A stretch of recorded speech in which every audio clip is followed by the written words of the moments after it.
Chapitre 1. La fête du jardin. C'était un de ces après-midi ensoleillés de fin d'été où l'air semblait empli du parfum des fruits mûrs et du léger bruissement des feuilles qui s'apprêtaient à l'automne. Le village de Rose Hill, propre et ordonné avec ses chaumières et ses haies taillées, était rassemblé sur la place pour la fête annuelle de l'église. Les enfants couraient d'un étal à l'autre, les hommes s'essayaient au tir à la noix de coco, et les dames de la paroisse s'activaient derrière des tables de génoises, de confitures et de tricots, le tout destiné à récolter des fonds pour la restauration du toit de l'église. Miss Jane Marple, vêtue d'un élégant tailleur gris tourterelle, orné d'un petit brin de lavande à son revers, était assise tranquillement dans un fauteuil en osier près de la tente à thé. Elle était venue, comme toujours, en partie pour soutenir le pasteur, et en partie pour profiter de l'occasion insatiable d'observer ses voisins lorsqu'ils étaient un peu moins sur leur garde. Les gens se révélaient beaucoup lorsqu'ils étaient distraits par les concours de gâteaux, les tombolas et la possibilité de gagner un panier cadeau. De son siège, elle pouvait voir l'honorable Madame Templeton disposer des pots de marmelade avec un air de fierté, et la jeune Alice Hartley voletant dans sa robe d'été pâle, bien trop attentive à M. Peter Conway, le fils du notaire. Les yeux bleus de mademoiselle Marple pétillaient. La vie quotidienne, dans les villages comme ailleurs, était souvent bien plus dramatique qu'on ne le soupçonnait. Sauf qu'ici, elle était enveloppée de dentelles, de porcelaine et de conversations polies. Le premier signe que la journée ne se déroulerait pas comme prévu fut le hurlement soudain d'un chat. C'était un son rauque et étrange qui interrompait le doux bavardage des voix et le tintement des tasses. Les têtes se tournèrent. Venu du cimetière, un chat noir traversa l'herbe, le dos cambré, les yeux verts flamboyants sous le soleil. Plusieurs enfants hurlèrent de joie. Quelques femmes âgées murmurèrent des rumeurs de mauvais présages. Miss Marple, toujours pragmatique, remarqua seulement que les chats ne hurleront pas ainsi sans raison. Quelques instants plus tard, un cri réduisit la fête au silence. « Seigneur, qu'on aille chercher le constable !» s'écria M. Arthur Wainwright, le marguillier, qui s'avança en titubant hors du cimetière, le visage rougeaud et blême sous le soleil d'été. Il y eut un bruissement, une inspiration collective, tandis que les villageois se hâtaient vers l'endroit. Miss Marple ne se pressait pas. Elle ne le faisait jamais, mais elle se leva aussitôt, sa canne à la main, et suivit le flot de gens d'un pas mesuré. Elle savait par expérience que les premiers instants de la découverte étaient souvent les plus révélateurs, et que ceux qui se précipitaient remarquaient rarement l'essentiel. À l'ombre des vieux ifs, près d'une pierre tombale inclinée et marbrée de lichen, gisait un homme. Il était vêtu honorablement, bien que sa veste fût froissée et une manche déchirée.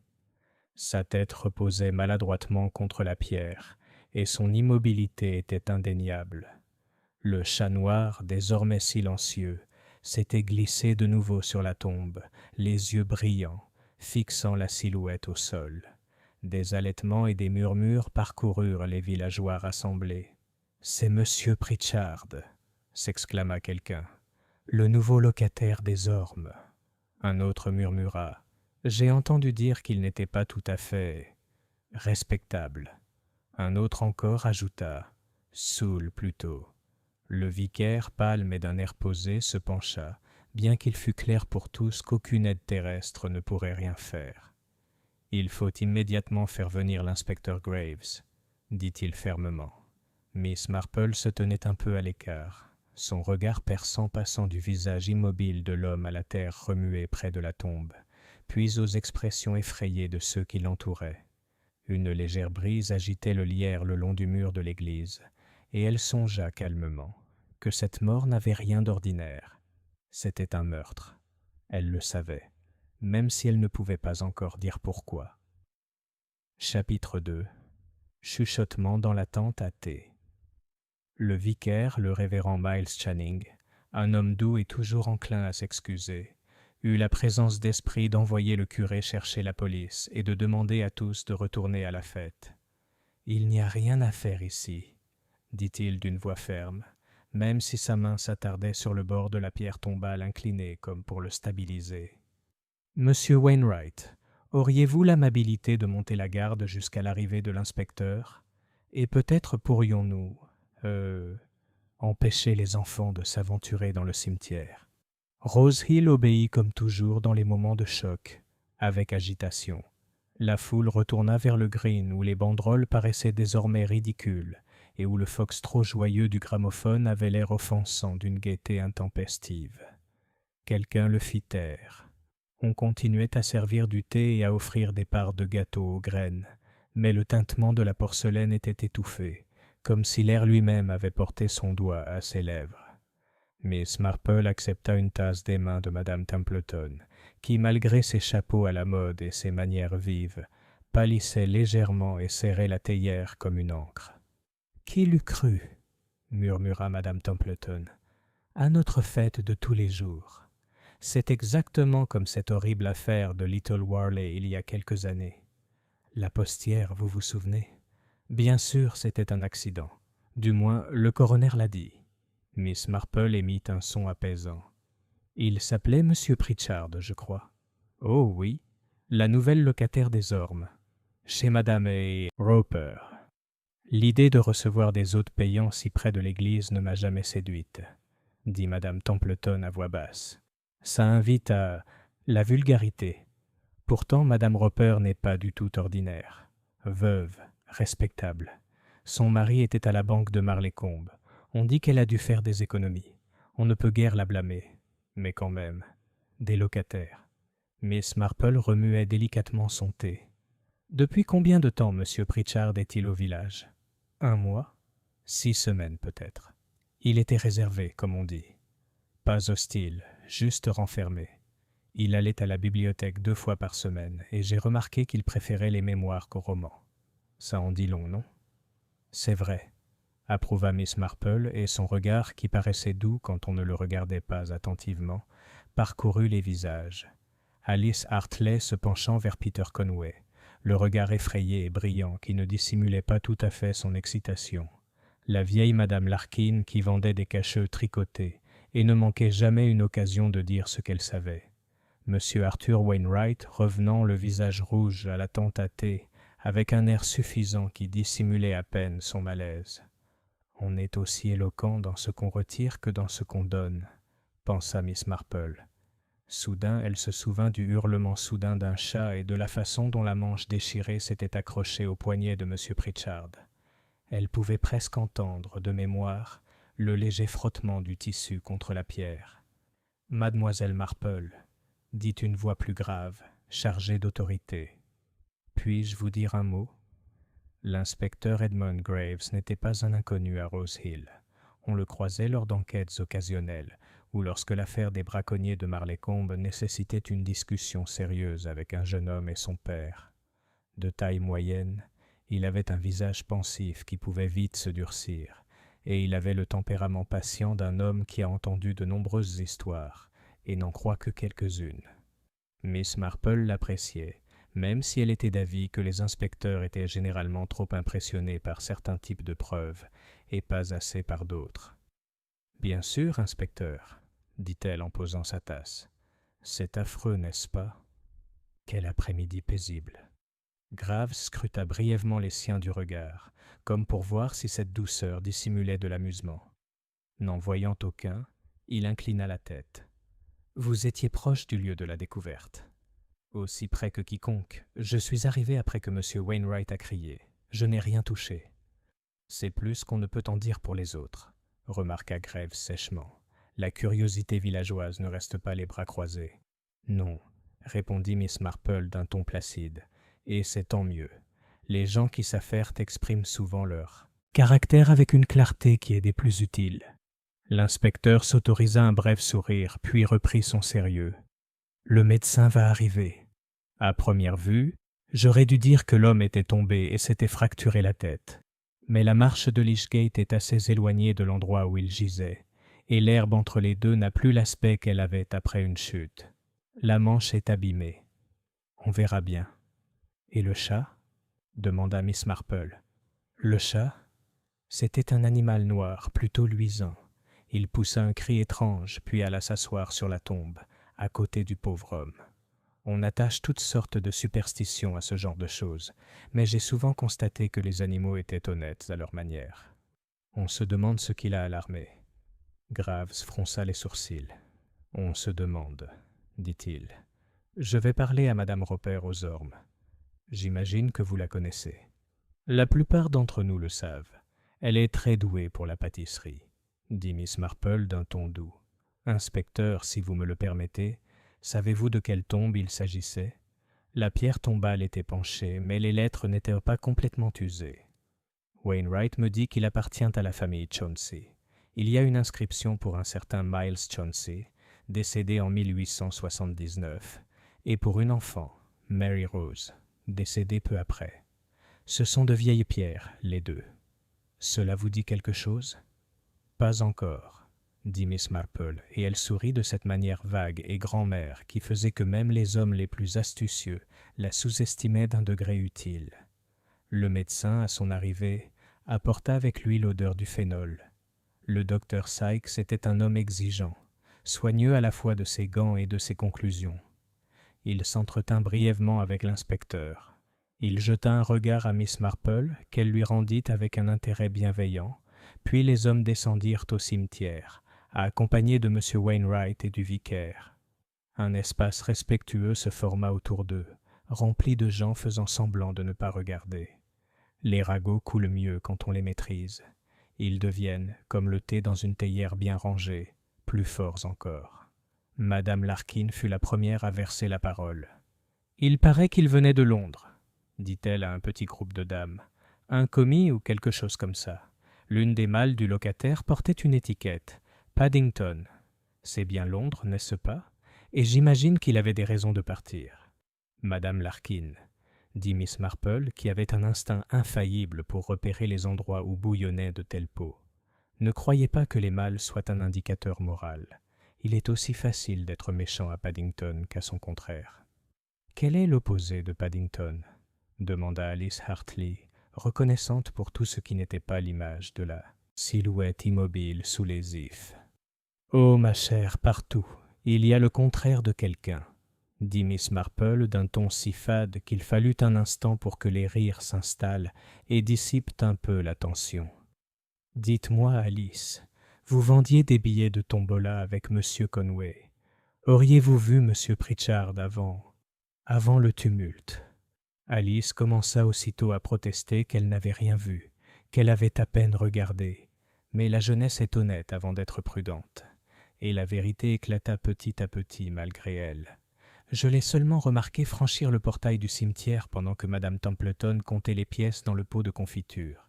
Il marchait comme s'il avait décidé quelque chose. J'ai pensé qu'il rencontrait peut-être quelqu'un dans le cimetière, un endroit bien ridicule pour se retrouver, non? Et puis le chat a pleuré. Et M. Pritchard a-t-il parlé à quelqu'un que vous avez remarqué?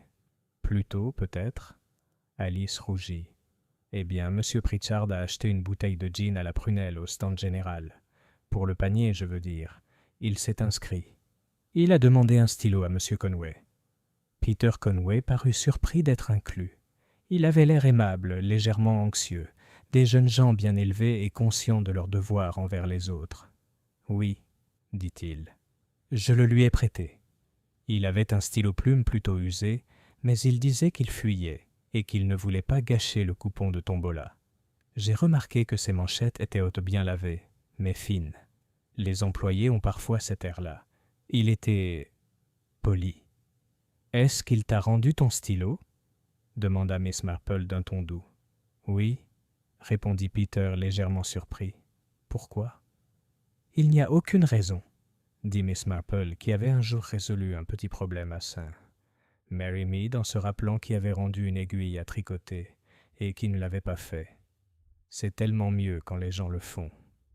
Un peu plus tard, l'inspecteur Graves revint avec le docteur Sykes. Le médecin affichait une expression sombre, sans aucune émotion dramatique.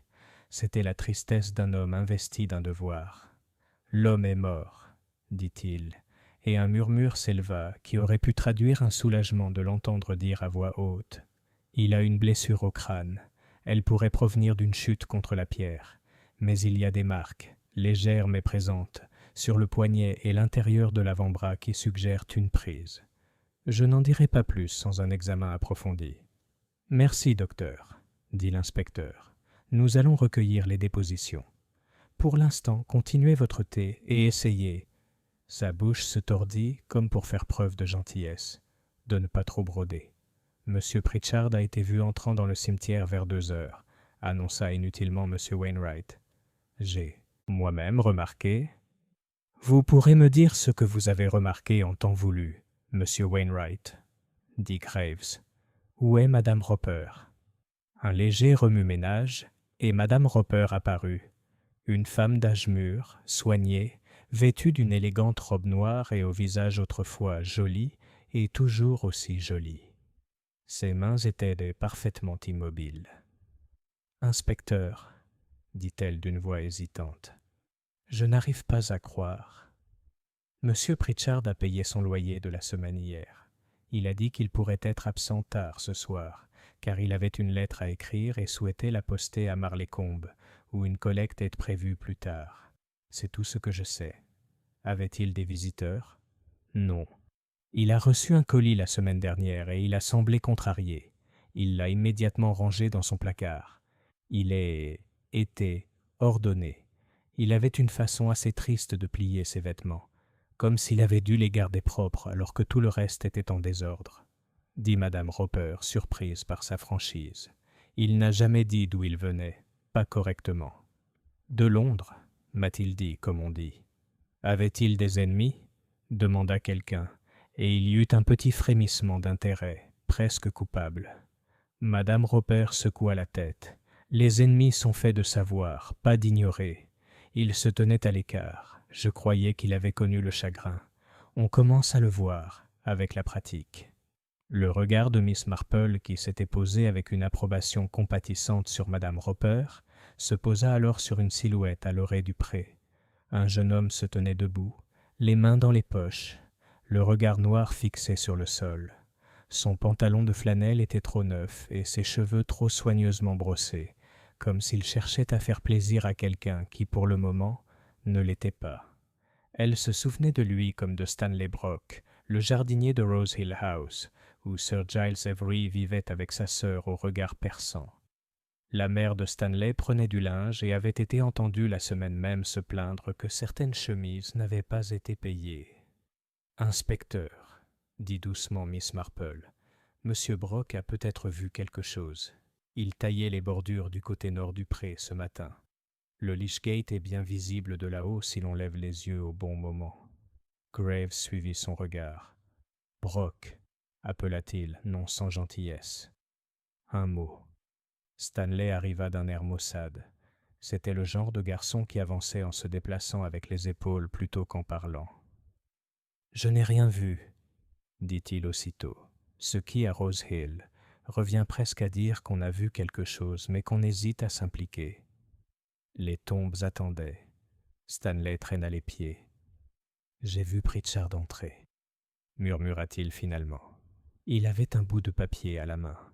Il regardait par-dessus son épaule, comme s'il ne voulait pas que quelqu'un le voie. J'ai cru qu'il allait déposer des fleurs. On le fait parfois, même quand ce ne sont pas les siens. J'ai trouvé ça doux. Quelqu'un l'a-t-il suivi? Stanley haussa les épaules, puis risqua un regard à Miss Marple et, trouvant cela bienveillant, se détendit un peu. J'ai vu M. Conway quelques minutes auparavant, se rendant au porche avec la clé du curé. Il a dit qu'il allait chercher des feuilles de cantiques supplémentaires conservées sous le porche. Il est sorti assez vite. C'est tout. Peter Conway rougit à nouveau. « Oui, » dit-il à l'inspecteur, soulagé de pouvoir dire la vérité. « Madame Templeton m'a envoyé les chercher. Nous étions à court de marchandises. Je n'ai pas vu M. Pritchard à ce moment-là. Avez-vous fermé la porte à clé en partant ?» demanda Miss Marple comme s'il s'agissait d'une petite question de ménagère. Peter fronça les sourcils. « Je suppose que oui. Je ne me souviens pas y avoir pensé, mais j'ai la clé. Monsieur Wainwright me l'a donnée. Oh !» Il fouilla ses poches et en sortit la grosse clé en fer accrochée à son cordon. Tiens. Merci, dit Graves. Il prit la clé d'un air pensif, jetant un coup d'œil vers l'église. Nous allons y jeter un coup d'œil, monsieur Conway, si vous n'y voyez pas d'inconvénient. Bien sûr. Tout aurait pu s'arrêter là, avec l'inspecteur prenant les dépositions et les villageois, libérés, rentrant chez eux, assis devant leur radio, à crier « affreux » sur plusieurs tons. Mais Rose Hill est un endroit où les fils se croisent à des angles étranges. Un petit incident, un mot insignifiant, ces choses s'assemblent, inaperçues, jusqu'à former une corde. L'incident en question se produisit à la fin de la fête, alors qu'on débarrassait les paniers et qu'on abaissait les banderoles, et que le pauvre vicaire s'excusait auprès du ciel pour le manque de vigilance qui avait provoqué le carnage dans son cimetière. Miss Marple, remettant ses gants, vit Madame Templeton passer devant Alice Hartley et murmurer à demi-voix, avec toute l'intensité de la malice. « Vous voyez où mène la bêtise, ma chère. Ceux qui ne connaissent pas leur place ne peuvent pas se plaindre quand le monde le leur rappelle. » Les joues d'Alice s'enflammèrent. Peter, à ses côtés, se raidit. Miss Marple pensa deux choses à la fois. Que la marmelade de Madame Templeton arrivait toujours deuxième au concours parce qu'elle la faisait bouillir un peu trop longtemps et qu'elle prenait, et que Madame Templeton, qui avait récemment reçu un gentleman londonien, un certain Julian Drake, très élégant, avec des chaussures qui évoquaient une boutique de Bond Street, n'appréciait guère Alice, qui avait cette beauté qui fleurit dans les vitrines et attire le regard. « Il est fatalement facile pour certains, » songea Miss Marple, de supposer qu'un décès doit être lié aux personnes qu'on déteste. Mais le véritable lien est souvent invisible et peut appartenir à un passé qui n'est plus présent dans la mémoire locale. L'inspecteur Graves revint de l'église avec un regard étrange. « Vicaire, dit-il doucement, auriez-vous égaré quelque chose de valeur ?» Le révérend Channing cligna des yeux. « Non, non, je ne crois pas. » L'argenterie est enfermée dans la sacristie, les recueils de cantiques. La boîte à quête dans le porche, dit Graves. La serrure semble avoir été forcée récemment. Pas aujourd'hui, plutôt dans la semaine. Et il y a des éraflures, fines, une sorte de poussière noire près de la charnière. De la poussière de charbon ? Suggéra M. Wainwright, désireux d'être utile. Plutôt un enclos, dit Graves. On verra bien. Il y a aussi un mégot de cigarettes bon marché par terre, près de la boîte. La plupart de vos villageois fument la pipe, je suppose ? Ceux qui fument, dit Miss Marple en joignant les mains. Les cigarettes sont préférées par ceux qui souhaitent paraître modernes, ou par ceux qui sont habitués à des endroits où la pipe est gênante. Le regard de Graves croisa le sien. Londres, par exemple. Ou la porte des domestiques à Rose Hill House, dit doucement Miss Marple. Le chauffeur de Sir Giles les fume, ainsi que le jardinier auxiliaire quand il le peut. Ce sont des cigarettes de très mauvaise qualité, inspecteur, le genre qu'on achète pour la marque et non pour le tabac. Graves émit un léger soupir de satisfaction. Nous parlerons à Sir Giles. Sir Giles sera ravi, dit Madame Templeton avec ce rire pétillant qui suggère une certaine satisfaction face aux désagréments des autres. Il ne supporte pas les irrégularités. En fin d'après-midi, la fête s'était dissipée en une série de petits cortèges. Le médecin avec sa sacoche, l'agent de police avec un carnet, Madame Roper soutenue par la femme du vicaire, et enfin deux hommes avec une civière, transportant M. Pritchard à la morgue de Marlécombe. Le chat noir avait disparu, comme le font les chats lorsqu'ils ont joué leur rôle et préfèrent laisser les humains à leur vacarme. Miss Marple ne rentra pas immédiatement chez elle. Elle fit plutôt un petit détour par le cimetière, où les ombres s'étendaient longtemps et fraîches, et où les vieilles pierres se tenaient du conseil. Elle s'arrêta devant les tombes des Chauncey. La pierre tombale de Miles Chauncey était l'aînée, une douce courbe d'ardoise, dont les lettres avaient été adoucies par la pluie. Mais la pierre tombale de l'enfant, Mary Rose, portait encore vaguement visible un petit agneau sculpté. Miss Marple traça l'air près de la pierre, sans la toucher tout à fait. Elle vit une légère marque sur le sol près de la base de la pierre tombale de l'adulte, comme si quelqu'un y avait déposé un petit objet lourd, puis l'avait retiré. Pas un pas, La position était incorrecte. Une boîte de conserve peut-être? Ou une boîte? Sur le sommet incliné de la pierre, logé là où des lettres lichénisées formaient une légère bordure, reposait un minuscule objet que le vent n'avait pas encore emporté.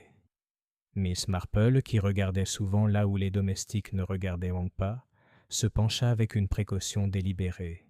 C'était un morceau de papier pas plus grand que son ongle, trop petit pour être lisible, mais d'une certaine qualité. Il y avait une légère grisaille, comme s'il avait été frotté au crayon. Des listes, pensa-t-elle, ou des estampages. On fait parfois des estampages d'inscriptions. C'est un passe-temps inoffensif, sauf quand il ne l'est pas. Mademoiselle Marple?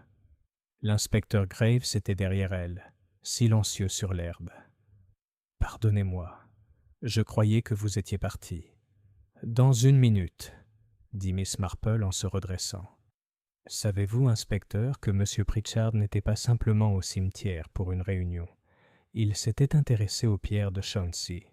Vous voyez, le lichen est légèrement perturbé. Graves s'accroupit, regarda et hocha la tête. Tu as l'œil. J'ai une longue expérience, dit-elle. Elle hésita puis ajouta. Il y a peut-être autre chose. M. Pritchard a acheté une place pour la tombola. Il a emprunté la plume de M. Conway pour écrire son nom. C'est curieux, mais les hommes en difficulté s'accordent souvent le petit luxe d'une chance. Cela soulage la conscience tout en préservant ses projets. Des projets? Oh, simplement que si l'on envisage de faire quelque chose d'assez désagréable prochainement, on aimerait croire que la chance nous apportera ensuite un réconfort. Un panier est un bon réconfort. Graves lui lança un regard pensif. Vous ne pensez donc pas qu'il s'agissait d'une dispute au sujet des fonds de l'Église? C'est possible, dit doucement Miss Marple, mais l'argent explique bien des choses trop facilement, inspecteur. Les gens aiment s'en servir comme d'une cuvette pour se laver les mains. La nature humaine est une cuvette bien plus irrégulière, et M. Pritchard. Elle s'arrêta car des pas approchaient, des pas rapides, offensés. C'était la sœur de Sir Giles Avery, Miss Béatrice Avery, grande, mince, avec le visage impassible d'une cavalière et une bouche qui ne pardonne pas facilement. « Inspecteur, dit-elle sèchement, mon frère reçoit des invités et est plutôt peiné d'apprendre que son jardinier est interrogé comme s'il était un criminel. Je vous prie de limiter vos investigations. » Mademoiselle Avery, dit Graves d'un ton aimable, mes investigations n'ont d'autre limite que la loi. Votre jardinier était en mesure de m'observer, c'est tout.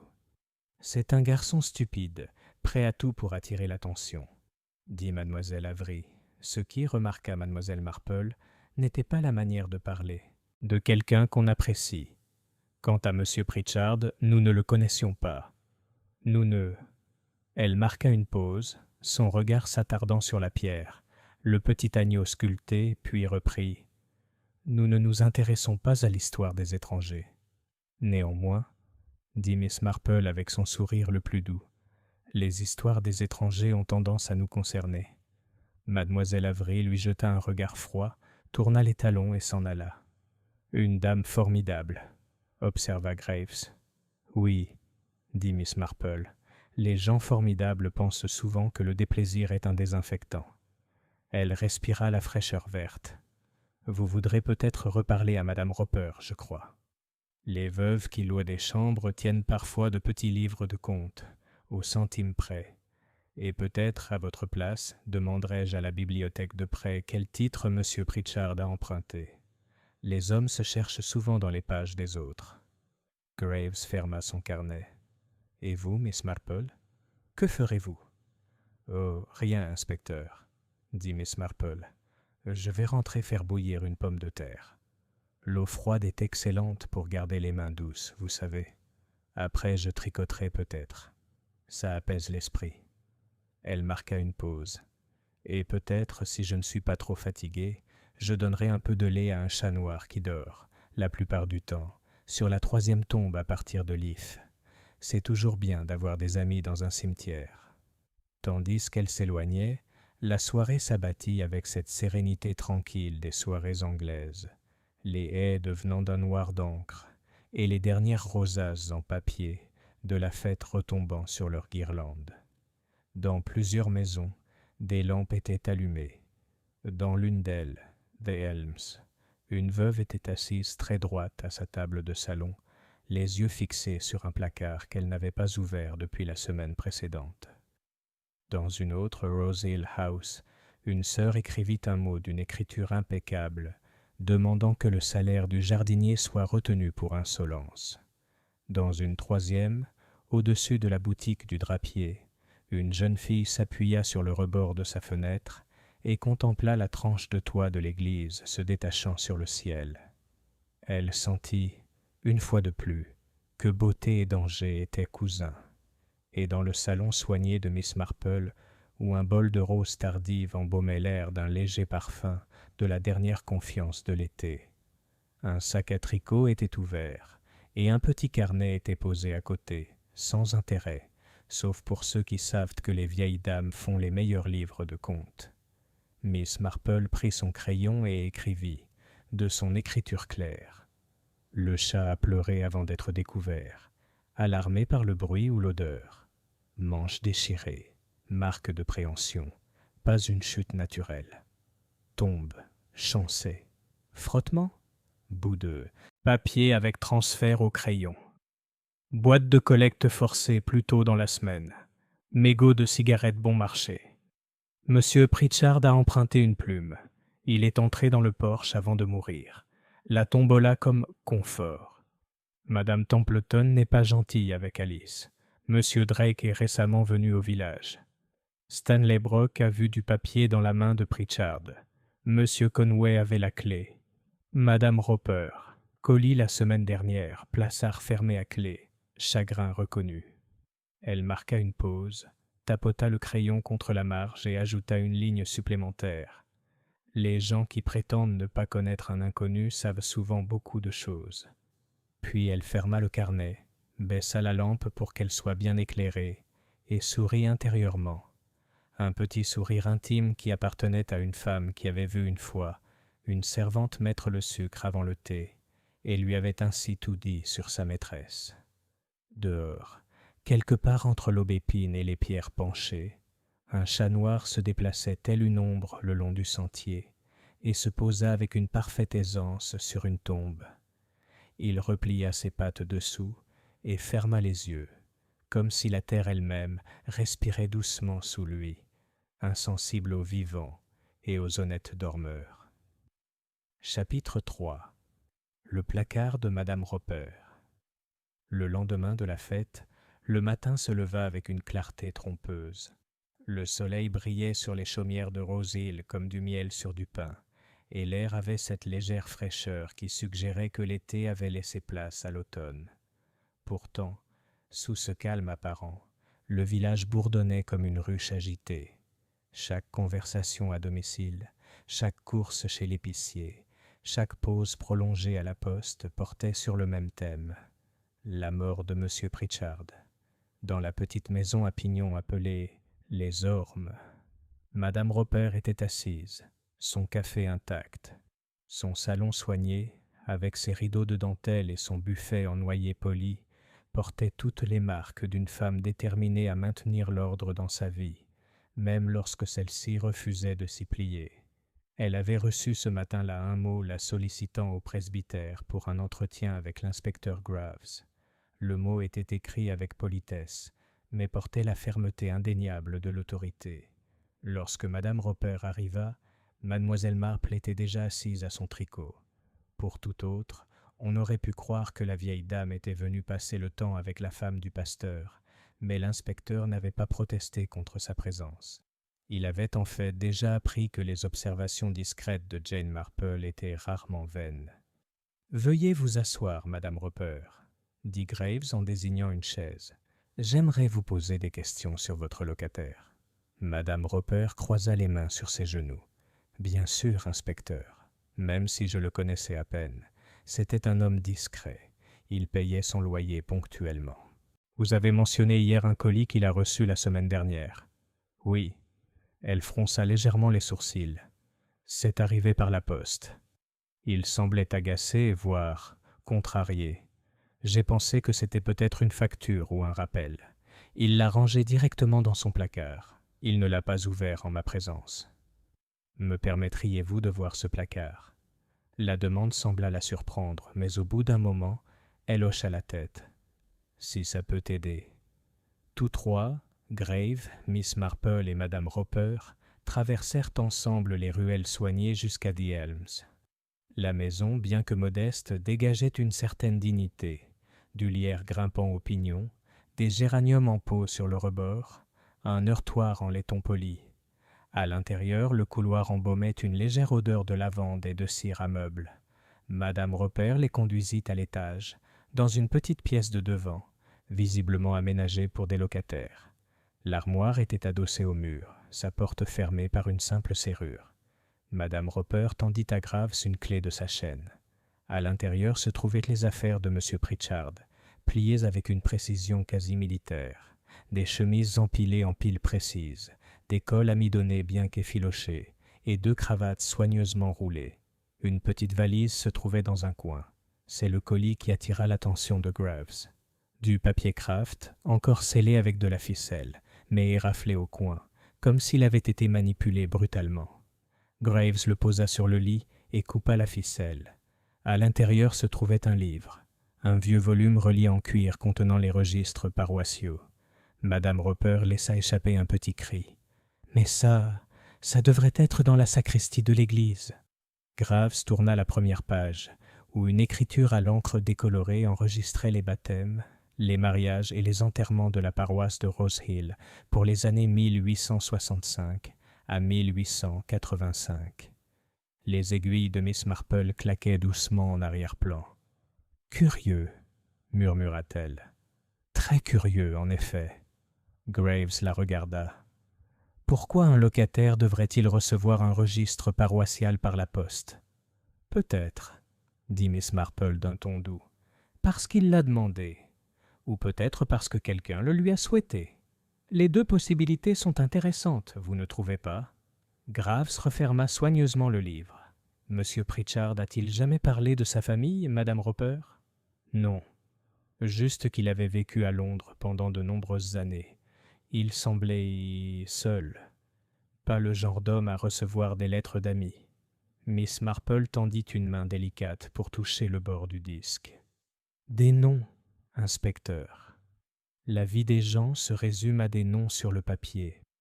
Pourtant, les noms ont un pouvoir. On peut les revendiquer ou les nier.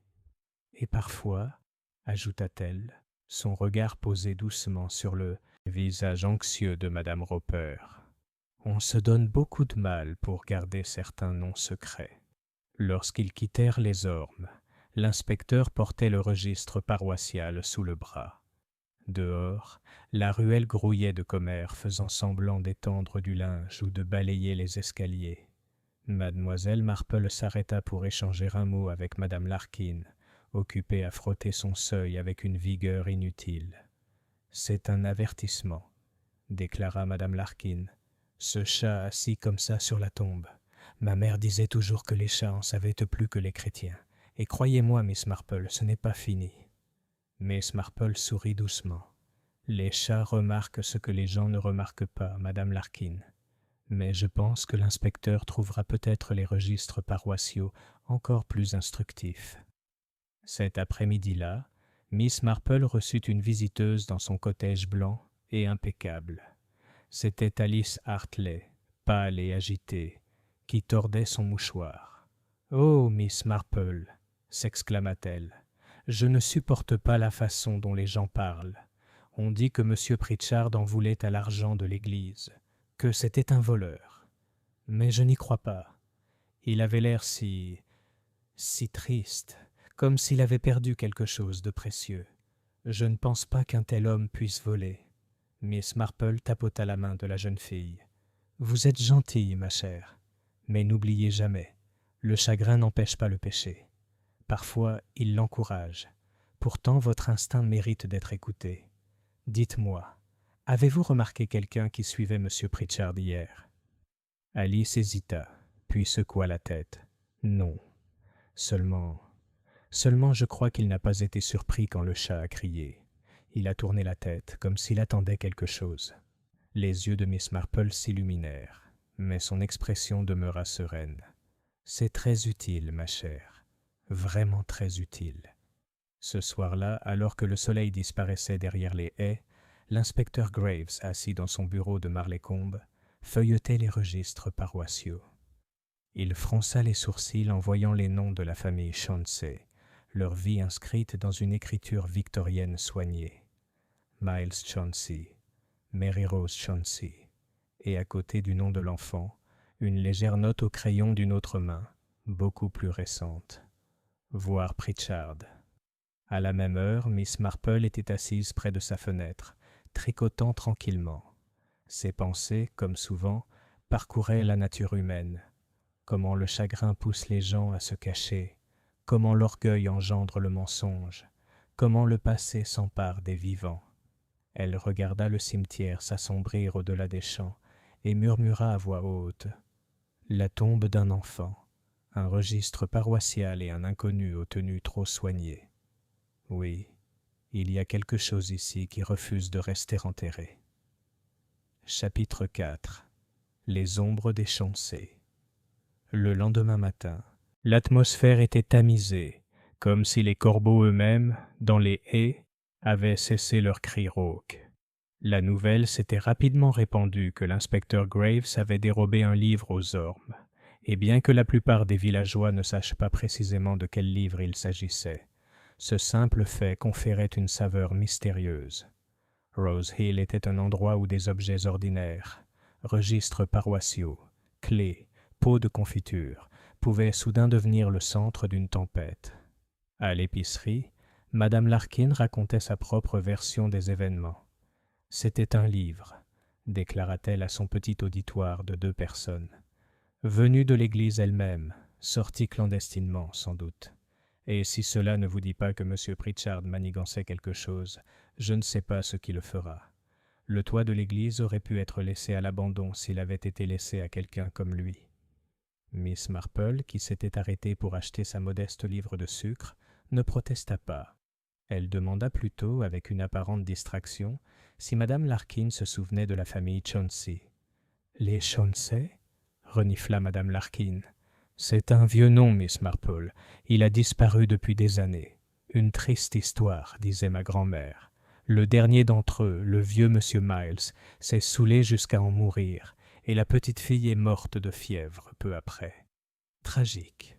Mais qu'est-ce que ça a à voir avec quoi que ce soit aujourd'hui ?» Miss Marple accepta son colis avec un sourire tendre. « Oh, rien du tout, Madame Larkin. Mais les familles ont le don de s'attarder au même endroit, n'est-ce pas? Même quand on les croit partis. » Pendant ce temps, l'inspecteur Graves était assis à son bureau au commissariat de Marleycombe, le registre paroissial ouvert devant lui. Son crayon reposait à côté de la note légèrement crayonnée, « Voir Pritchard ». Cela le troublait. Qui l'avait écrit? Et pourquoi? Lorsque le gendarme entra avec une liasse de déclarations de fêtards, Graves n'écouta qu'à moitié. Les récits des villageois étaient aussi prévisibles que contradictoires. Madame Templeton affirmait que M. Pritchard flânait de façon suspecte. M. Wainwright affirmait avoir vu l'homme se diriger d'un pas décidé vers le porche. Le jeune Stanley Brock jura avoir remarqué Pritchard jeter un coup d'œil par-dessus son épaule, comme un homme qui a mauvaise conscience. Graves se frotta les tempes. De telles déclarations, il le savait, en disaient plus sur les villageois que sur le défunt. Cet après-midi-là, Miss Marple fit sa promenade habituelle dans les ruelles. Elle s'arrêta près du cimetière où les pierres de Chauncey s'appuyaient, à moitié englouties par le lierre. S'agenouillant avec une aisance surprenante pour son âge, elle repoussa une vigne rampante. L'agneau sculpté sur la pierre de Marie-Rose apparaissait avec une innocence quelque peu glaçante, comme s'il marquait non seulement la tombe d'un enfant, mais celle d'un être inachevé. Elle se souvint d'une phrase de Madame Roper. Pritchard pliait ses vêtements comme s'il avait vécu dans le désordre. Oui, pensa Miss Marple, on range souvent extérieurement ce qui est intérieurement désordonné. Elle avait déjà vu cela chez une gouvernante qui rangeait les jouets de ses élèves dans des rangées militaires, pendant que son propre frère dilapidait la fortune familiale au jeu. Debout, Miss Marple remarqua un mince morceau de papier coincé dans l'herbe près de la pierre. Elle se pencha et le ramassa. Un seul coin était déchiré, mais suffisamment pour distinguer des lignes droites, comme celles d'un registre. Elle le glissa dans son réticule sans commentaire. Plus tard dans la journée, l'inspecteur Graves lui rendit visite à son chalet. Il était pensif, comme si un poids pesait sur lui. « Mademoiselle Marple, » dit-il en acceptant la tasse de thé qu'elle semblait toujours avoir prête, « j'ai découvert quelque chose d'étrange. Il manque une page au registre paroissial. Il a été découpé proprement, au couteau.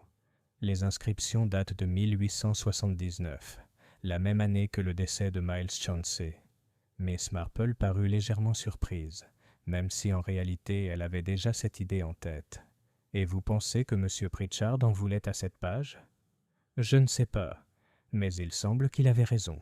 On ne sort pas clandestinement les registres paroissiaux pour s'amuser. » Miss Marple sirota son thé. Il se pourrait que la page ait disparu avant qu'il ne reçoive le livre, ou que quelqu'un ait voulu le lui faire croire. Voyez-vous, inspecteur, une chose manquante peut parler aussi fort qu'une chose présente. Parfois, plus fort. Graves se pencha en avant. « Tu as une idée, n'est-ce pas ?» Miss Marple esquissa un petit sourire secret. « Seulement que le passé meurt rarement aussi bien qu'on l'espère, et que les tombes... » Elle jeta un coup d'œil vers la fenêtre, où le cimetière s'étendait dans l'ombre. « Ont une façon de contenir des vérités que les vivants préféreraient oublier. » Ce soir-là, Rose Hill rassembla ses ragots à l'auberge. Monsieur Drake, le gentleman londonien aperçu récemment en compagnie de Madame Templeton, était là, sirotant sa bière d'un air satisfait. Il dit au propriétaire, d'une voix qui semblait portée, qui ne serait pas surpris que ce Pritchard ait fait chanter quelqu'un. Le mot chantage a glissé à travers la pièce comme une pièce tombée. Il était resté gravé, comme le font souvent ces mots, s'immisçant dans chaque conversation, consolidant chaque théorie. Et dans son salon, Miss Marple a ajouté une nouvelle ligne à son carnet privé. Page manquante, 1879. Pourquoi ? Mort de Miles Chauncey. Chantage suggéré. Mais à qui profite-t-il ? Elle posa son crayon, joignit les mains et pensa à un chat noir qui avait pleuré avant la découverte du corps. Les animaux, songea-t-elle, ne se laissaient pas aller à la spéculation. Ils voyaient et réagissaient. Les humains, les pauvres, brodés sans fin. Oui, la vérité était là, à Rose Hill. La question était, qui voulait qu'elle reste enterrée ? Chapitre 5. Conversation et contradiction. Les cloches de l'église de Rose Hill sonnèrent 11 heures avec une douce note qui flottait dans la verdure. À cette heure-là, tout le village était sûr de deux choses. M. Pritchard n'était pas mort accidentellement, et l'inspecteur Graves avait l'intention de mener une enquête qui irait jusque dans des recoins longtemps restés intacts. Certitude, cependant, n'était pas synonyme de vérité, et à Rose Hill, chaque certitude faisait germer des rumeurs comme des mauvaises herbes dans un jardin. À la poste, Madame Hartley confia à une voisine avoir vu un inconnu demander son chemin une semaine auparavant. Chez le drapier, Madame Templeton déclara avec un triomphe discret qu'elle s'était toujours méfiée des locataires. À l'auberge, Stanley Brock laissa entendre d'un ton sombre que Pritchard n'était pas le genre d'homme qu'on aimerait voir près de son argent. Chaque remarque, entendue et répétée, devenait plus acerbe à mesure que le récit se répétait. Pendant ce temps, Miss Marple rendit visite à Madame Roper. Elle trouva la veuve pâle mais sereine, occupée à astiquer le laiton déjà impeccable de l'horloge de son salon. Miss Marple savait qu'une propreté aussi excessive était souvent un refuge contre le désordre intérieur. « Ma chère, dit-elle doucement, j'espère que cela ne vous dérange pas que je vous dérange à nouveau. Mais je me demandais, M. Pritchard avait-il déjà parlé des Chauncey ? » Madame Roper parut surprise. « Les Chauncey ? Non, non, du moins pas pour moi. » Elle hésita.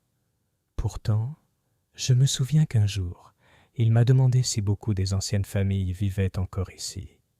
J'ai dit que la plupart étaient partis, sauf les Avery, là-haut à Rose Hill House.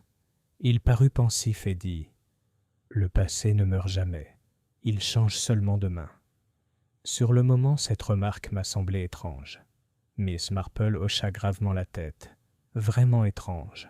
Plus tard dans la journée, l'inspecteur Graves convoqua le jeune Peter Conway au presbytère pour l'interroger. Peter arrive promptement, chapeau à la main, l'air troublé. « Monsieur Conway, » commença Graves, « vous m'avez dit que vous étiez allé chercher des feuilles de cantique sur le porche de l'église l'après-midi de la fête. »« Oui, inspecteur. C'est Madame Templeton qui m'envoie. Nous étions à court. »« Tu as déverrouillé la porte avec la clé, et après tu l'as rendue. »« Bien sûr. À Monsieur Wainwright. » Graves le regarda fixement. « Et vous êtes bien sûr de n'avoir vu personne sous le porche ou dans le cimetière ?» Peter hésita. « Je n'ai vu personne. »« Non. » Son regard se porta brièvement sur Miss Marple, assise à tricoter tranquillement dans un coin. « Mais, eh bien, en quittant le porche, j'ai cru entendre quelque chose. Un murmure, comme deux personnes qui se parlaient. Mais quand je me suis retourné, il n'y avait personne. » Les aiguilles de Miss Marple claquèrent doucement. « Les voix persistent parfois, » dit-elle, « surtout près de la pierre. Il ne faut cependant pas croire que ce sont des échos. Avez-vous reconnu ces voix ?» Peter secoua la tête. C'était trop faible. L'un d'eux aurait pu être M. Pritchard, mais l'autre plus grave, plus brutal. Je ne saurais le dire. Graves prit note. « Merci, Monsieur Conway. Cela pourrait s'avérer important. » Entre-temps, les rumeurs avaient pris une autre tournure. Une rumeur circulait selon laquelle M. Pritchard aurait été vu à plusieurs reprises en conversation avec la sœur de Sir Giles Avery, Mademoiselle Béatrice. Certains disaient que c'était près de l'église, d'autres devant la bibliothèque de près. Les détails exacts changeaient à chaque fois, mais le nom de Béatrice Avery restait le même. Cet après-midi-là, l'inspecteur Graves remonta l'allée de gravier jusqu'à Rose Hill House. Par un heureux hasard, Mademoiselle Marple avait été invitée par la gouvernante à prendre le thé avec le cercle de couture féminin qui se réunissait chaque semaine dans le salon Avery. C'est ainsi qu'elle était également présente lorsque Mademoiselle Béatrice Avery reçut l'inspecteur avec une dignité sereine. « Mon frère est indisposé, » dit Mademoiselle Avery, sa grande silhouette droite, le ton sévère.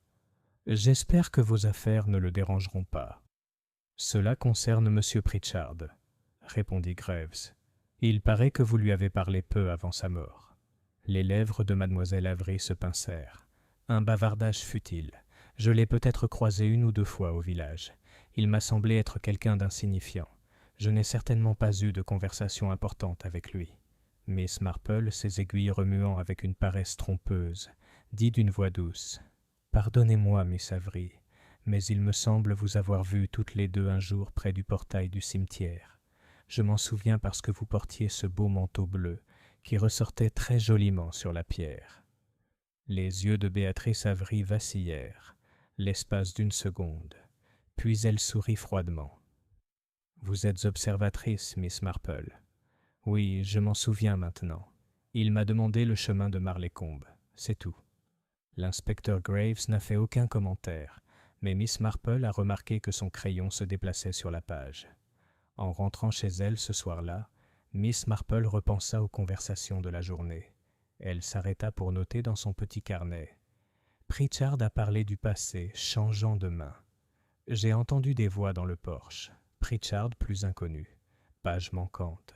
1879. Chauncey. Rumeur. Pritchard a parlé à Mademoiselle Avery. Elle a nié trop fermement. Elle tapota son crayon et ajouta une dernière ligne. L'orgueil dissimule aussi sûrement que la culpabilité, mais lequel possède Miss Avery. Au crépuscule, le chat noir réapparut dans le cimetière. Il s'enroula autour de la pierre tombale de Chauncey, puis resta assis, la queue enroulée autour de ses pattes, les yeux brillants dans la pénombre. Pour ceux qui l'observaient depuis leur fenêtre, il ressemblait à une sentinelle sinistre.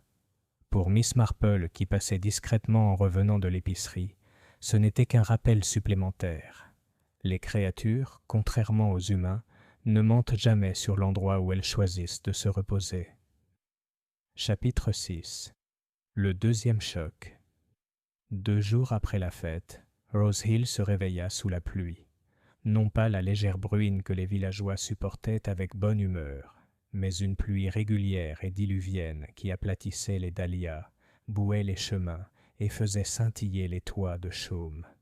Elle semblait refermer le village sur lui-même, comme si le monde extérieur aux haies s'était retiré, ne laissant derrière lui que Rose Hill et ses secrets.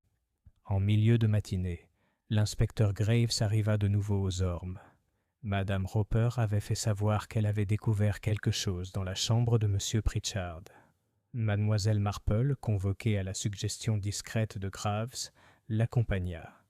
Madame Roper les accueillit dans son salon, pâle et tremblante. « Je suis allée aérer la chambre du locataire, » expliqua-t-elle, « et j'ai remarqué que la doublure de sa valise avait été endommagée. Il y avait une fente, soigneusement recousue. Je l'ai décousue, et voici ce qu'il y avait à l'intérieur. » D'un mouchoir plié, elle sortit un paquet de lettres. Grave les prit avec précaution. Les enveloppes étaient adressées à M. Henry Pritchard, The Elms, Rose Hill, d'une écriture ferme et masculine. Aucun ne portait d'adresse de retour. L'inspecteur ouvrit la lettre du haut. Elle contenait une seule ligne. « La vérité appartient à l'enfant. » Il échangea un regard avec Miss Marple. « L'enfant, Mary Rose Chauncey ?» Miss Marple inclina la tête. Il semblerait que oui. Madame Roper se tordit les mains. « Qu'est-ce que ça veut dire ? Pourquoi envoyer de telles choses ?» Graves rangea les lettres. « C'est ce que je compte bien découvrir. »« Merci, Madame Roper, vous avez bien agi. » La pluie du jour s'intensifia et dans l'après-midi, le village semblait décoloré. Pourtant, les ragots, comme la moisissure, prospéraient dans l'humidité. À la poste, Madame Larkin chuchota que la police avait trouvé des lettres d'amour dans la chambre de Pritchard. Chez le drapier, Madame Templeton laissa entendre d'un ton sombre que Madame Roper les avait cachées elle-même pour détourner les soupçons. Le soir, Rose Hill bourdonnait si fort que même la femme du vicaire a remarqué que c'était comme se tenir sous une ruche. Et puis vint le deuxième choc. Ce fut Stanley Brock, le jardinier d'Evry, qui le découvrit. Envoyé chercher du petit bois dans le vieux hangar derrière Rose Hill House, il trouva la porte entr'ouverte. À l'intérieur, sur le sol poussiéreux, gisait M. Julian Drake, le visiteur londonien aperçu récemment en compagnie de Madame Templeton. Son visage était ensanglanté, son manteau déchiré, et il était manifestement mort. Lorsque l'alarme se répandit, l'inspecteur Graves se précipita sur les lieux. Miss Marple, qui raccommodait discrètement des bas dans sa chaumière, arriva peu après, convoquée, mais personne n'avoua vraiment qui l'avait fait venir. Drake gisait étendu sous les poutres brutes, la tête inclinée de façon anormale. Près de sa main tendue se trouvait un étui à cigarette en argent poli. Une cigarette restait à l'intérieur, à moitié écrasée. Graves se pencha pour examiner le corps. « Aucun signe de vol, » murmura-t-il, « mais son crâne a été touché. » Miss Marple se tenait juste dans l'embrasure de la porte, son parapluie soigneusement plié à ses côtés. Ses yeux, brillants comme des perles, ne manquaient de rien. Les traces de frottement sur le sol poussiéreux, la façon dont les chaussures de Drake étaient éraflées comme si on l'avait tiré, la faible odeur de tabac bon marché qui persistait sous l'odeur du bois humide. « 2 morts en 3 jours, » dit Graves d'un ton sombre. « Ce n'est pas une coïncidence. »« Non, » acquiesça doucement Miss Marple, « et le village ne le pensera pas non plus. Un murmure en engendrera un autre, et bientôt ce ne sera plus la vérité, mais la peur qui gouvernera les croyances. » Elle jeta un coup d'œil à l'inspecteur. « Voyez-vous, inspecteur, nous ne sommes plus en train d'enquêter sur un seul mystère. Nous en examinons 2. Et je serais fort surprise que les 2 ne soient pas liés, par le passé. » Cette nuit-là, la pluie s'apaisa, mais Rose Hill ne se reposa pas. Les lampes brûlaient tard aux fenêtres des chaumières. Les portes étaient verrouillées. Et dans le cimetière, le chat noir revint une fois de plus, se blottissant sur la tombe de Mary Rose Chauncey. Ses yeux brillaient comme deux lanternes jumelles dans l'obscurité, témoins silencieux de secrets qui ne resteraient pas enfouis. Chapitre 7. Les ragots se transforment en poison. Le lendemain matin, la pluie s'était arrêtée, laissant le village luisant de flaques d'eau et de pavés humides. L'air sentait la terre mouillée et les feuilles abîmées. Rose Hill, cependant, était moins rafraîchi qu'inquiétant. La nouvelle de la mort de M. Julian Drake s'était répandue plus vite que n'importe quelle cloche d'église. Avec 2 morts subites en 3 jours, l'humeur du village était passée de la curiosité à la peur. Chez l'épicier, Madame Larkin parla avec délectation, la voix basse juste assez pour laisser paraître l'assurance. « Écoutez-moi bien, les 2 décès sont liés. M. Drake venait de Londres, tout comme M. Pritchard. Ça en dit long. Les Londoniens sont des fauteurs de troubles. » Son auditeur, le vieux M. Gibbs, murmura « Ou alors les ennuis les ont suivis ici. » Chez le drapier, Madame Templeton était pâle mais posée, se tenant plus droite que d'habitude, comme pour éviter toute spéculation. « Je connaissais M. Drake à peine, » déclara-t-elle à un groupe de femmes qui ne posèrent pas la question. « Une simple connaissance. C'est affligeant, bien sûr, mais il ne faut pas exagérer le lien. » Ce démenti, formulé avec tant de fermeté, eut précisément l'effet inverse. À l'heure du thé, des rumeurs se répandirent selon lesquelles Madame Templeton avait été vue plus d'une fois se promener avec M. Drake au bord de la rivière, et qu'ils avaient parlé avec une intimité peu propice à la bonne société. L'inspecteur Graves, épuisé mais déterminé, convoqua une petite réunion au presbytère. Étaient en présent le révérend Channing, Madame Roper, Peter Conway et Mademoiselle Marple, assise avec son sac à tricot à ses pieds. Graves commença sans préambule. 2 hommes morts à Rose Hill en quelques jours, tous 2 de l'extérieur. Tous 2, semble-t-il, avec des raisons de s'intéresser au passé. La question est, pourquoi ? Madame Roper joignit les mains. Monsieur Pritchard n'a jamais parlé de Monsieur Drake. Je n'arrive pas à croire qu'ils se connaissaient. Graves déposa les lettres de la valise de Pritchard sur la table. Celle-ci suggère le contraire. La vérité est dans l'enfant. Ce n'est pas une phrase qu'on écrit à la légère. Quelqu'un voulait que Pritchard se penche sur la tombe de Mary Rose Chauncey. Et maintenant, M. Drake est mort. M. Drake qui passait ses soirées à discuter avec les villageois d'histoire familiale et de vieilles maisons. Quelqu'un l'a-t-il entendu parler des Chauncey ? Le vicaire fronça les sourcils. Il m'a interrogé la semaine dernière sur les anciennes familles. Il semblait particulièrement curieux de savoir si les Chauncey avaient laissé des héritiers. Miss Marple leva les yeux avec douceur. « Ah, les héritiers. C'est souvent là que les ennuis commencent. Une fortune, inspecteur, c'est comme le miel.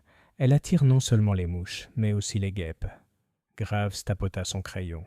Les Chauncey n'étaient pas riches durant leurs dernières années. « Non, » répondit Miss Marple. « Mais les fortunes sautent parfois une génération ou prennent des formes inattendues.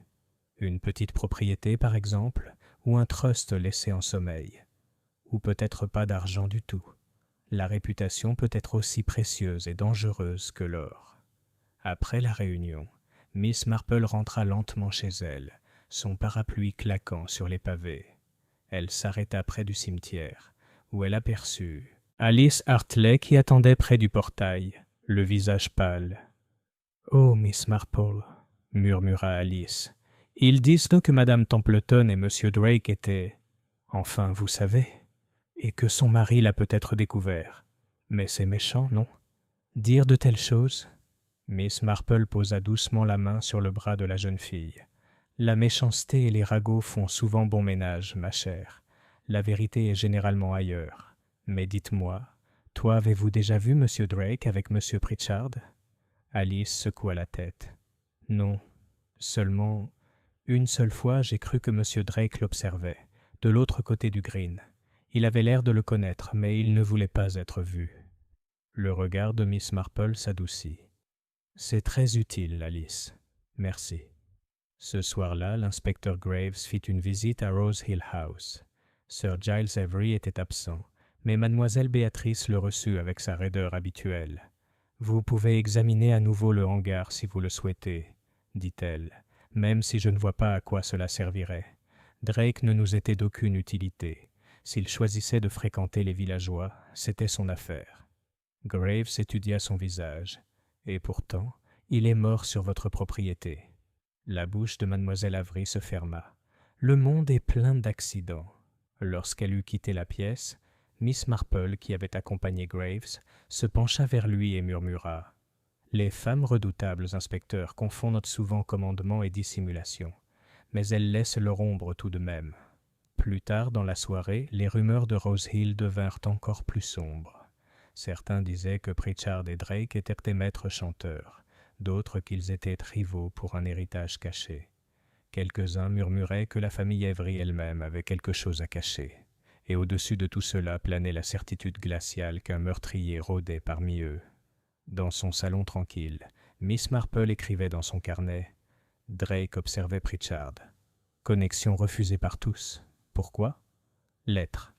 La vérité appartient à l'enfant. Page manquante 1879. Rumeur dangereuse. Madame Templeton impliquée dans des ragots. Pratique? Inspecteur minutieux, mais attaché aux preuves. La nature humaine est le principal indice. Elle posa son crayon, joignit les mains et regarda la nuit où le clocher de l'église se dressait sombrement sur le ciel. Quelque part, elle le savait, les fils commençaient à se nouer. Et quand les fils se nouvent, ils peuvent se démêler, avec de la patience et la volonté de voir ce que les autres ignorent. Chapitre 8. Test silencieux. Le village de Rose Hill n'était pas paisible.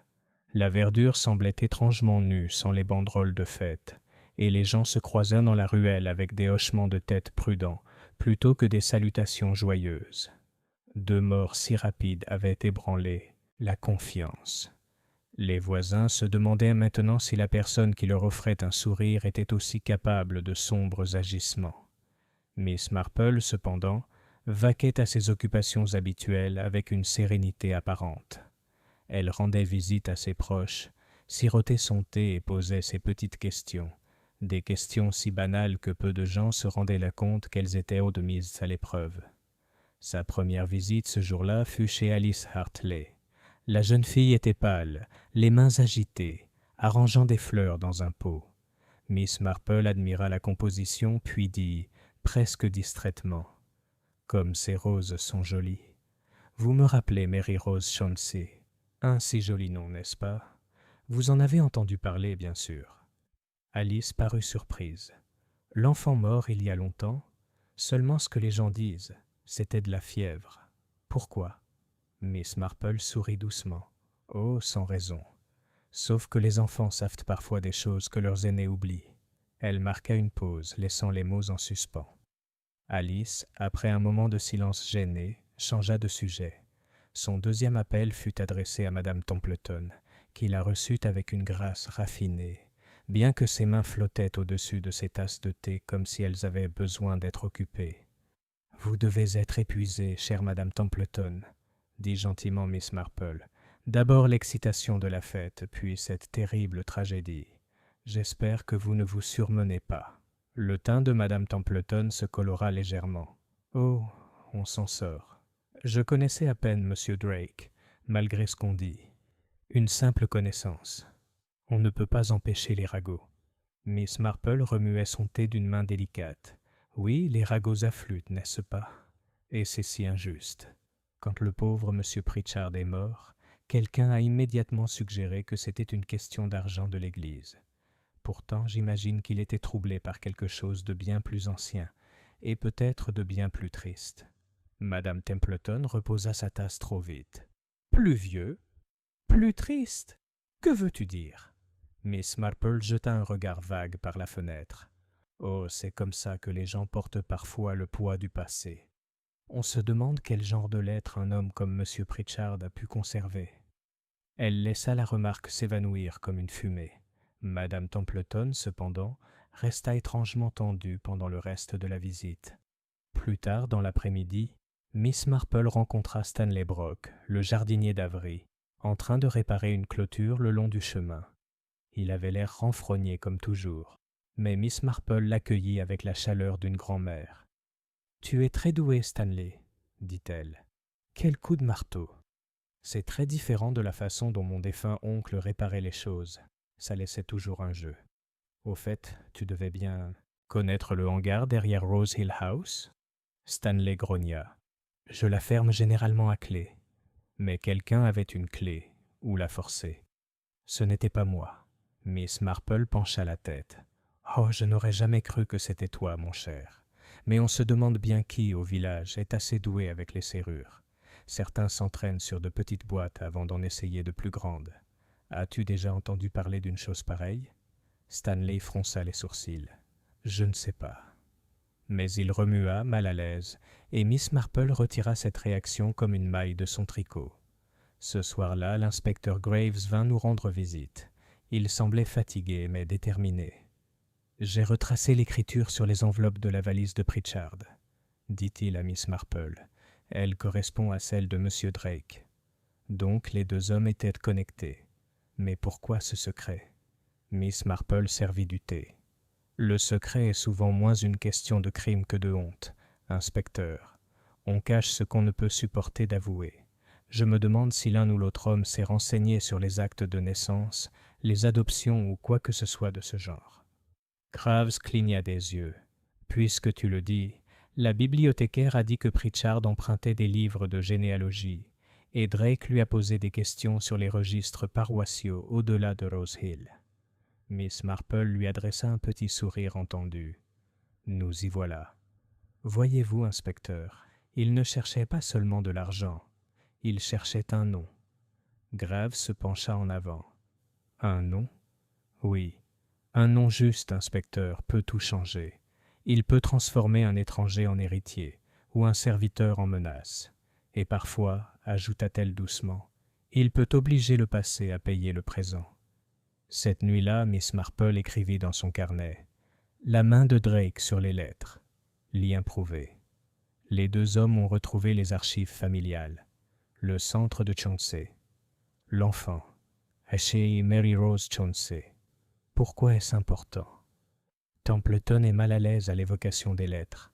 Alice est surprise. Stanley est évasif au sujet des serrures. Un homme est le cœur de cette affaire. Elle posa son crayon, plia son tricot et regarda le cimetière.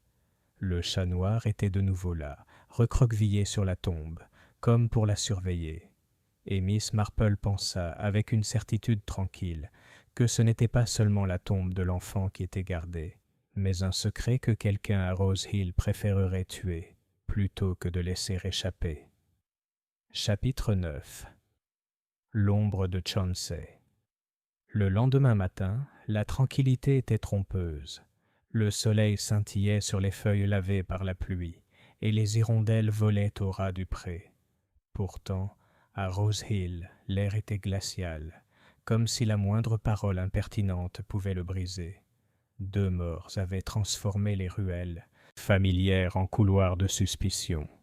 L'inspecteur Graves s'était rendu à Marleycombe pour suivre les pistes officielles, abandonnant le village à ses spéculations.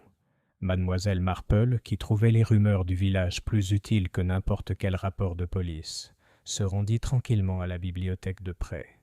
La bibliothécaire, une femme mince avec un pince-nez et un air de tutelle secrète, la salua avec respect. « Oh oui, mademoiselle Marple, monsieur Pritchard était un emprunteur régulier. Toujours des ouvrages sérieux, mémoire, histoire, généalogie. Il a posé plusieurs questions sur la famille Chauncey. »« Vraiment ?» murmura Miss Marple. « Et monsieur Drake aussi. La semaine dernière, il a demandé si le registre paroissial remontait à avant 1860. Je lui ai répondu que notre registre était incomplet, bien sûr, et il a semblé déçu. » Miss Marple hocha la tête avec sympathie. Des dossiers incomplets sont une épreuve douloureuse pour ceux qui cherchent des réponses. Cela signifie souvent que les réponses se trouvent ailleurs. En quittant la bibliothèque, elle croisa Alice Hartley qui traversait la place en courant. La jeune fille semblait inquiète, mais en voyant Miss Marple, elle marqua un temps d'arrêt.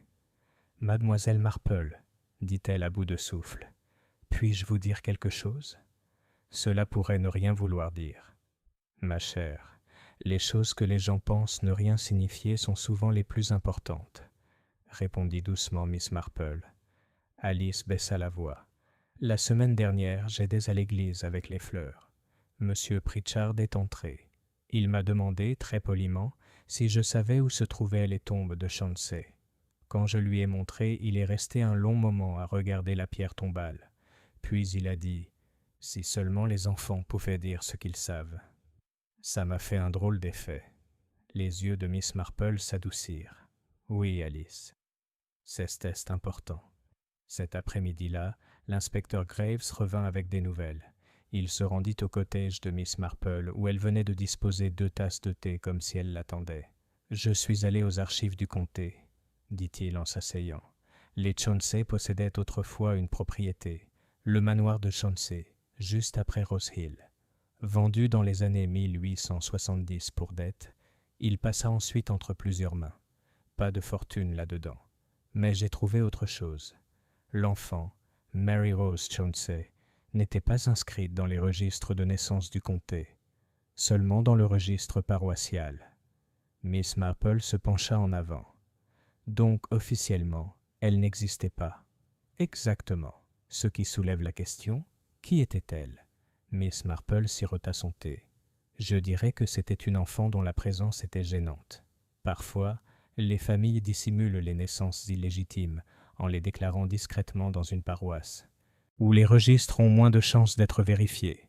Mais plus tard, lorsqu'il s'agit de biens ou d'héritage, l'absence d'un acte en bonne et due forme devient problématique. D'où peut-être la page manquante.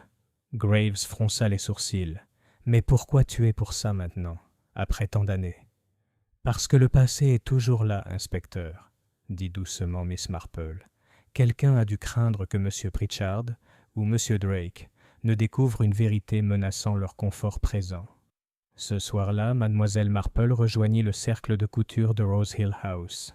Mademoiselle Béatrice Avery présidait, le dos droit, la voix aussi vive que ses points de broderie.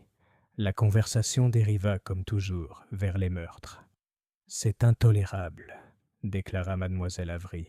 « Notre village est réduit à des murmures et des conjectures.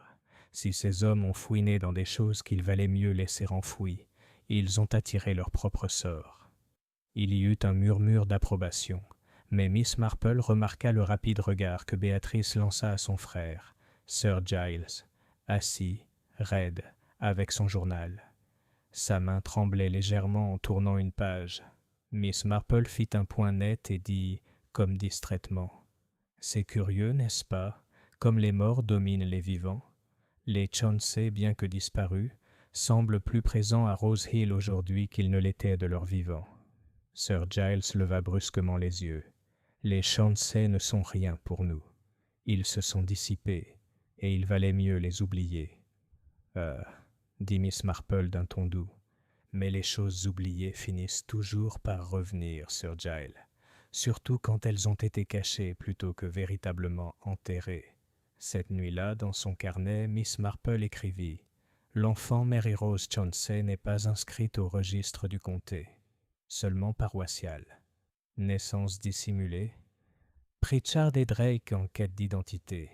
La page manquante de 1879 est probablement pertinente. » Sir Giles Avery est nerveux à cette mention. Béatrice est sur la défensive. Un lien? Le motif n'est pas seulement l'argent, mais aussi la réputation. Qui a peur d'être exposé? Elle marqua une pause, tapotant son crayon d'un air pensif. Puis elle ajouta une ligne. La vérité appartient à l'enfant. Dans le cimetière, le chat noir se blottit de nouveau sur la tombe de Mary Rose. Aux yeux des passants, il ne semblait être qu'un animal cherchant réconfort sur la pierre froide.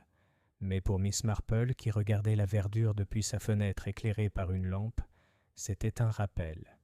L'innocence, même longtemps enfouie, a le pouvoir de déstabiliser le coupable. Chapitre 10. Malaise à Rose Hill House. Le lendemain, un soleil pâle perçait la brume.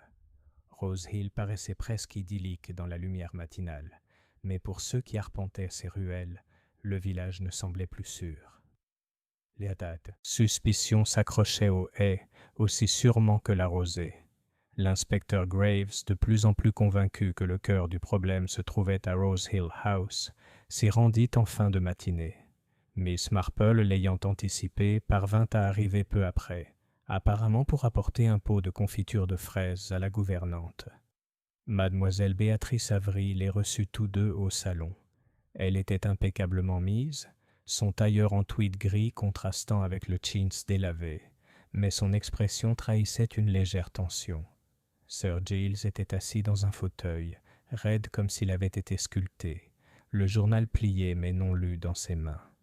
« J'espère que cela ne deviendra pas une intrusion quotidienne, » commença mademoiselle Béatrice d'un ton glacial. « Mon frère n'est pas à l'aise avec des perturbations continuelles. » L'inspecteur Graves inclina la tête. « Je ne vous retiendrai pas longtemps. Mais certains faits concernant la famille Chauncey ont été révélés. Il semble que M. Pritchard et M. Drake enquêtaient tous deux sur leur histoire. » Sir Giles s'agita, mal à l'aise. Les Chauncey étaient des dévoriens. Ils se sont ruinés à force d'alcool. Pourquoi remuer de vieilles cendres ? Parce que, répondit Graves d'un ton ferme, quelqu'un semble déterminé à empêcher que ces cendres soient déplacées. Cela, Sir Giles, en fait bien plus que des cendres. Les yeux de mademoiselle Béatrice brillèrent. Suggérez-vous ? Rien à signaler pour l'instant, interrompit Graves calmement. Mais les deux hommes sont morts. Et ils s'intéressaient tous deux à Mary Rose Chauncey. Pendant un instant, le silence régna dans la pièce. Puis Sir Giles laissa échapper un rire bref et cassant. Un enfant mort depuis des décennies. Absurde. La voix de Miss Marple résonna doucement, presque comme pour apaiser un enfant angoissé. Les morts ont souvent plus de pouvoir que les vivants, Sir Giles, et les noms, comme je l'ai souvent observé, peuvent être dangereux. Les lèvres de Béatrice se pincèrent. Ma famille n'a rien à voir avec cette affaire. Tu ferais mieux de chercher parmi ceux qui fréquentent trop librement des inconnus. Miss Marple nota attentivement les mots. Les familles qui vraiment n'avaient rien à cacher, rarement protestaient autant.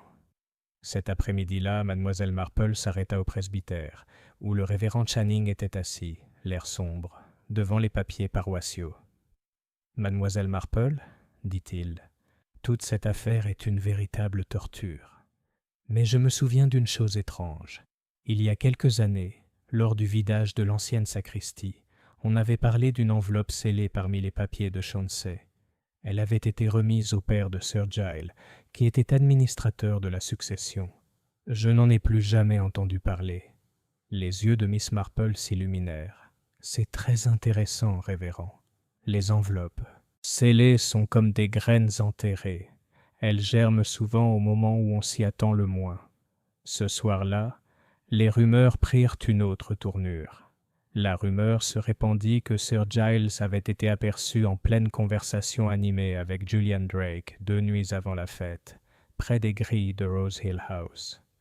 Madame Templeton, qui prétendait les avoir observés depuis sa voiture, décrivit le visage de Drake comme triomphant et celui de Sir Giles comme livide. Lorsque la rumeur parvint à l'inspecteur Graves, il appela aussitôt Miss Marple.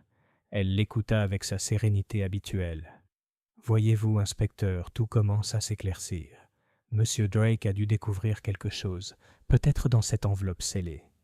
Et Sir Giles, je suppose, a compris le danger. » Graves fronça les sourcils. « Mais si Sir Giles a tué Drake, qu'en est-il de Pritchard ?» Miss Marple sourit faiblement. « Ah, inspecteur, la nature humaine est rarement aussi simple. Un homme peut être tué pour son savoir, et un autre pour ce qu'il pourrait découvrir. » Cette nuit-là, Miss Marple s'assit à son bureau et ouvrit son carnet. Sir Giles se met sur la défensive à la mention de Chauncey. Béatrice est trop pressée de partir. Une enveloppe scellée a existé, confiée à la famille Avery. Son sort est inconnu. Drake s'est disputé avec Sir Giles. Motif, découverte. 2 décès liés au même secret. Elle a ajouté, avec un soulignement soigné, le nom de l'enfant et la clé. Dehors, le village s'endormit péniblement. Mais à Rose Hill House, les lumières brûlèrent plus longtemps que d'habitude. Et dans le cimetière, le chat noir rôda de tombe en tombe, avant de revenir, comme toujours, se lever sur la pierre tombale de Mary Rose Chauncey, comme s'il guettait une histoire encore inédite. Chapitre 11. Sous les escaliers. Malgré sa fière façade et ses pelouses impeccables, Rose Hill House dégageait un certain malaise. Dans les grandes maisons, les domestiques n'étaient jamais totalement à l'abri des ragots, mais ces murmures s'étaient mués en courants puissants, submergeant les efforts de dignité des Avery.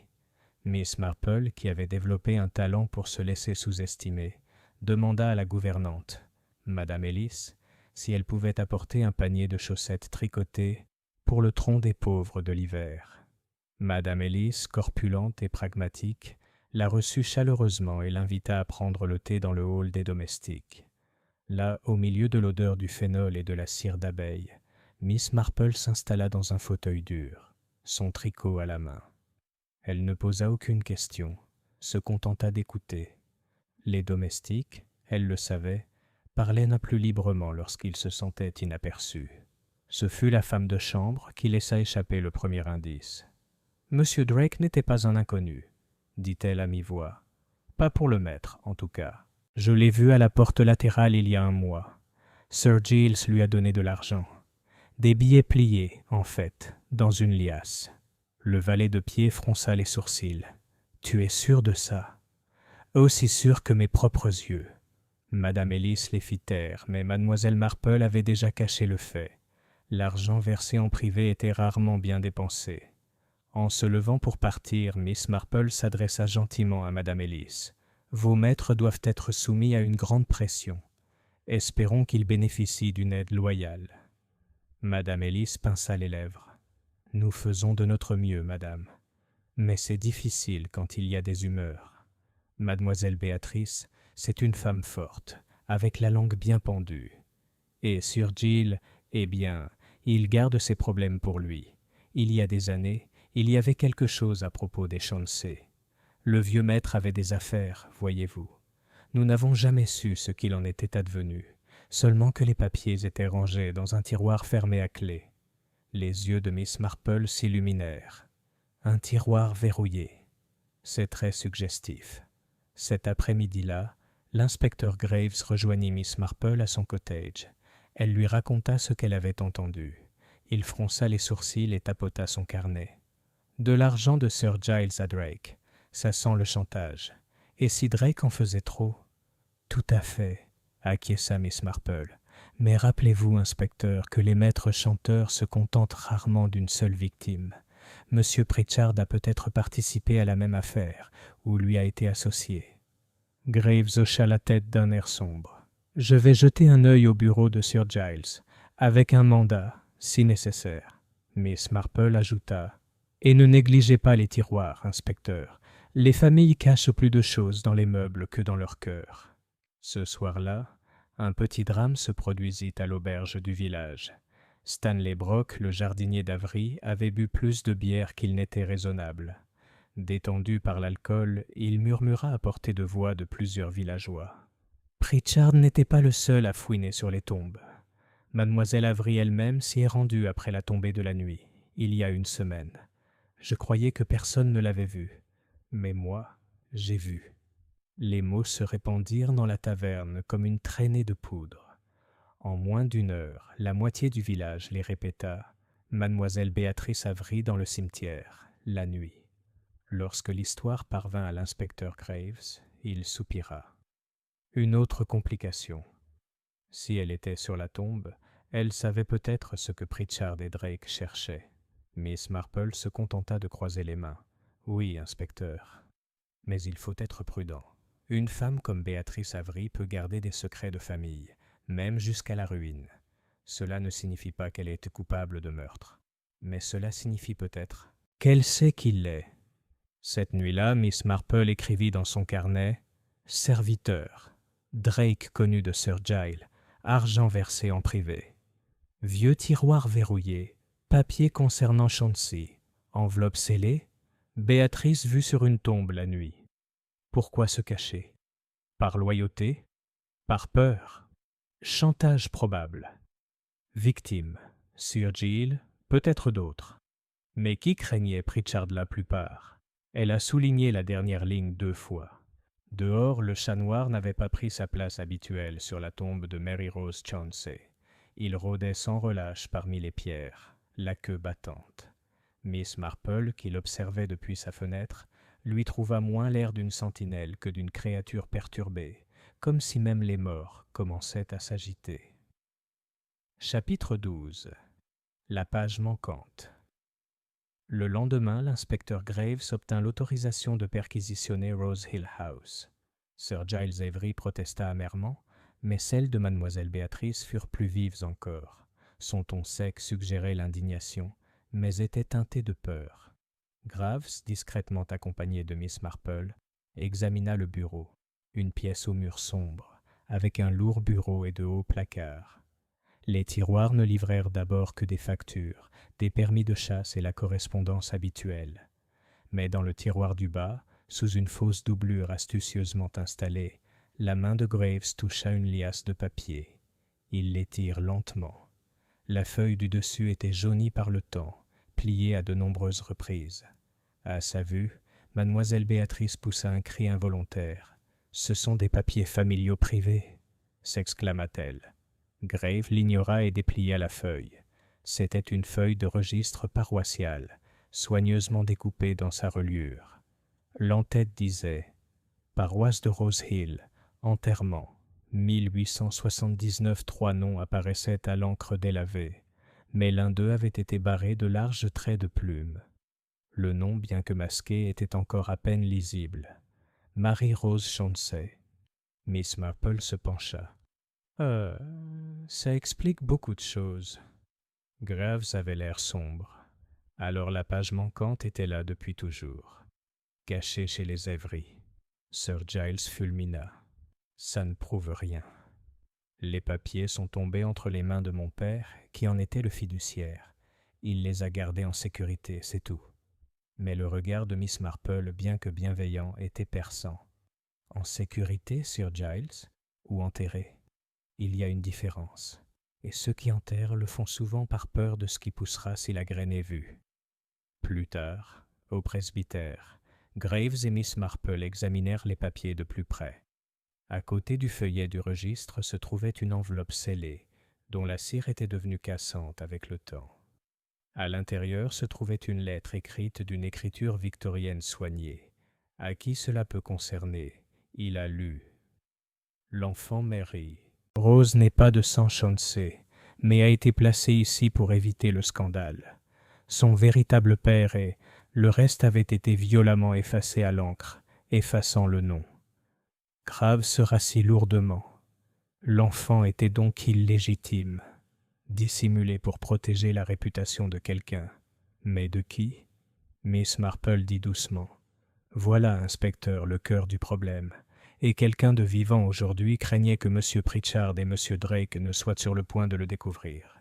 Graves fronça les sourcils. Pourquoi est-ce important maintenant, après toutes ces années? Parce que la réputation, inspecteur, est la monnaie d'échange de certaines familles, et parce que l'héritage peut reposer sur la légitimité. Si la lignée Chauncey se mêlait à une autre, un héritier pourrait émerger. Peut-être même un ici, à Rose Hill, sans méfiance. Ce soir-là, la nouvelle de la découverte se répandit dans le village. Lorsque Madame Larkin ramena son panier de l'épicerie, on raconta ouvertement que les Avery avaient gardé des secrets, et que la petite Chauncey n'était pas ce qu'elle semblait être. Les rumeurs, avivées par la peur, étaient alors plus cruelles que jamais. Pendant ce temps, Madame Templeton pleurait doucement dans sa voiture, même si elle disait à tous ceux qui l'interrogeaient que c'était la pression de tout ça. Et Stanley Brock, sirotant une pinte à l'auberge, murmurait d'un ton sombre que certains feraient n'importe quoi pour garder leur nom propre. Ce soir-là, Miss Marple était assise dans son salon, son tricot mis de côté, son carnet ouvert. Elle écrivait « Page manquante trouvée dans le tiroir Avery ». La lettre confirme l'illégitimité de Mary Rose. Le nom du père est effacé. Qui craignait d'être exposé? Sir Giles ou Béatrice? Ou quelqu'un d'au-delà? Drake a fait chanter Avery. Pritchard aussi? Mais pourquoi tuer 2 fois? Elle marqua une pause, puis ajouta « Le meurtrier agit non seulement par peur, mais aussi par fierté. » Miss Marple referma le carnet avec un soupir. Elle avait vu l'orgueil détruire aussi sûrement que l'avidité ou la passion. C'était, songea-t-elle, le mobile le plus mortel, précisément parce qu'il se cachait derrière la droiture. Et dehors, sous le clair de lune, le chat noir retrouva sa place sur la tombe de Mary Rose Chauncey. Mais cette nuit-là, il ne se roula pas en boule pour dormir. Il resta assis, alerte, comme pour guetter ce qui allait bientôt être révélé. Chapitre 13. Le piège est tendu. Le village de Rose Hill n'avait jamais été aussi tendu. Chaque pas de porte portait son murmure, chaque tasse de thé ses spéculations. La suspicion s'était emparée non seulement des Avery, mais de quiconque avait même échangé un mot avec les deux morts. La peur transformait les voisins en observateurs et les ragots en poison.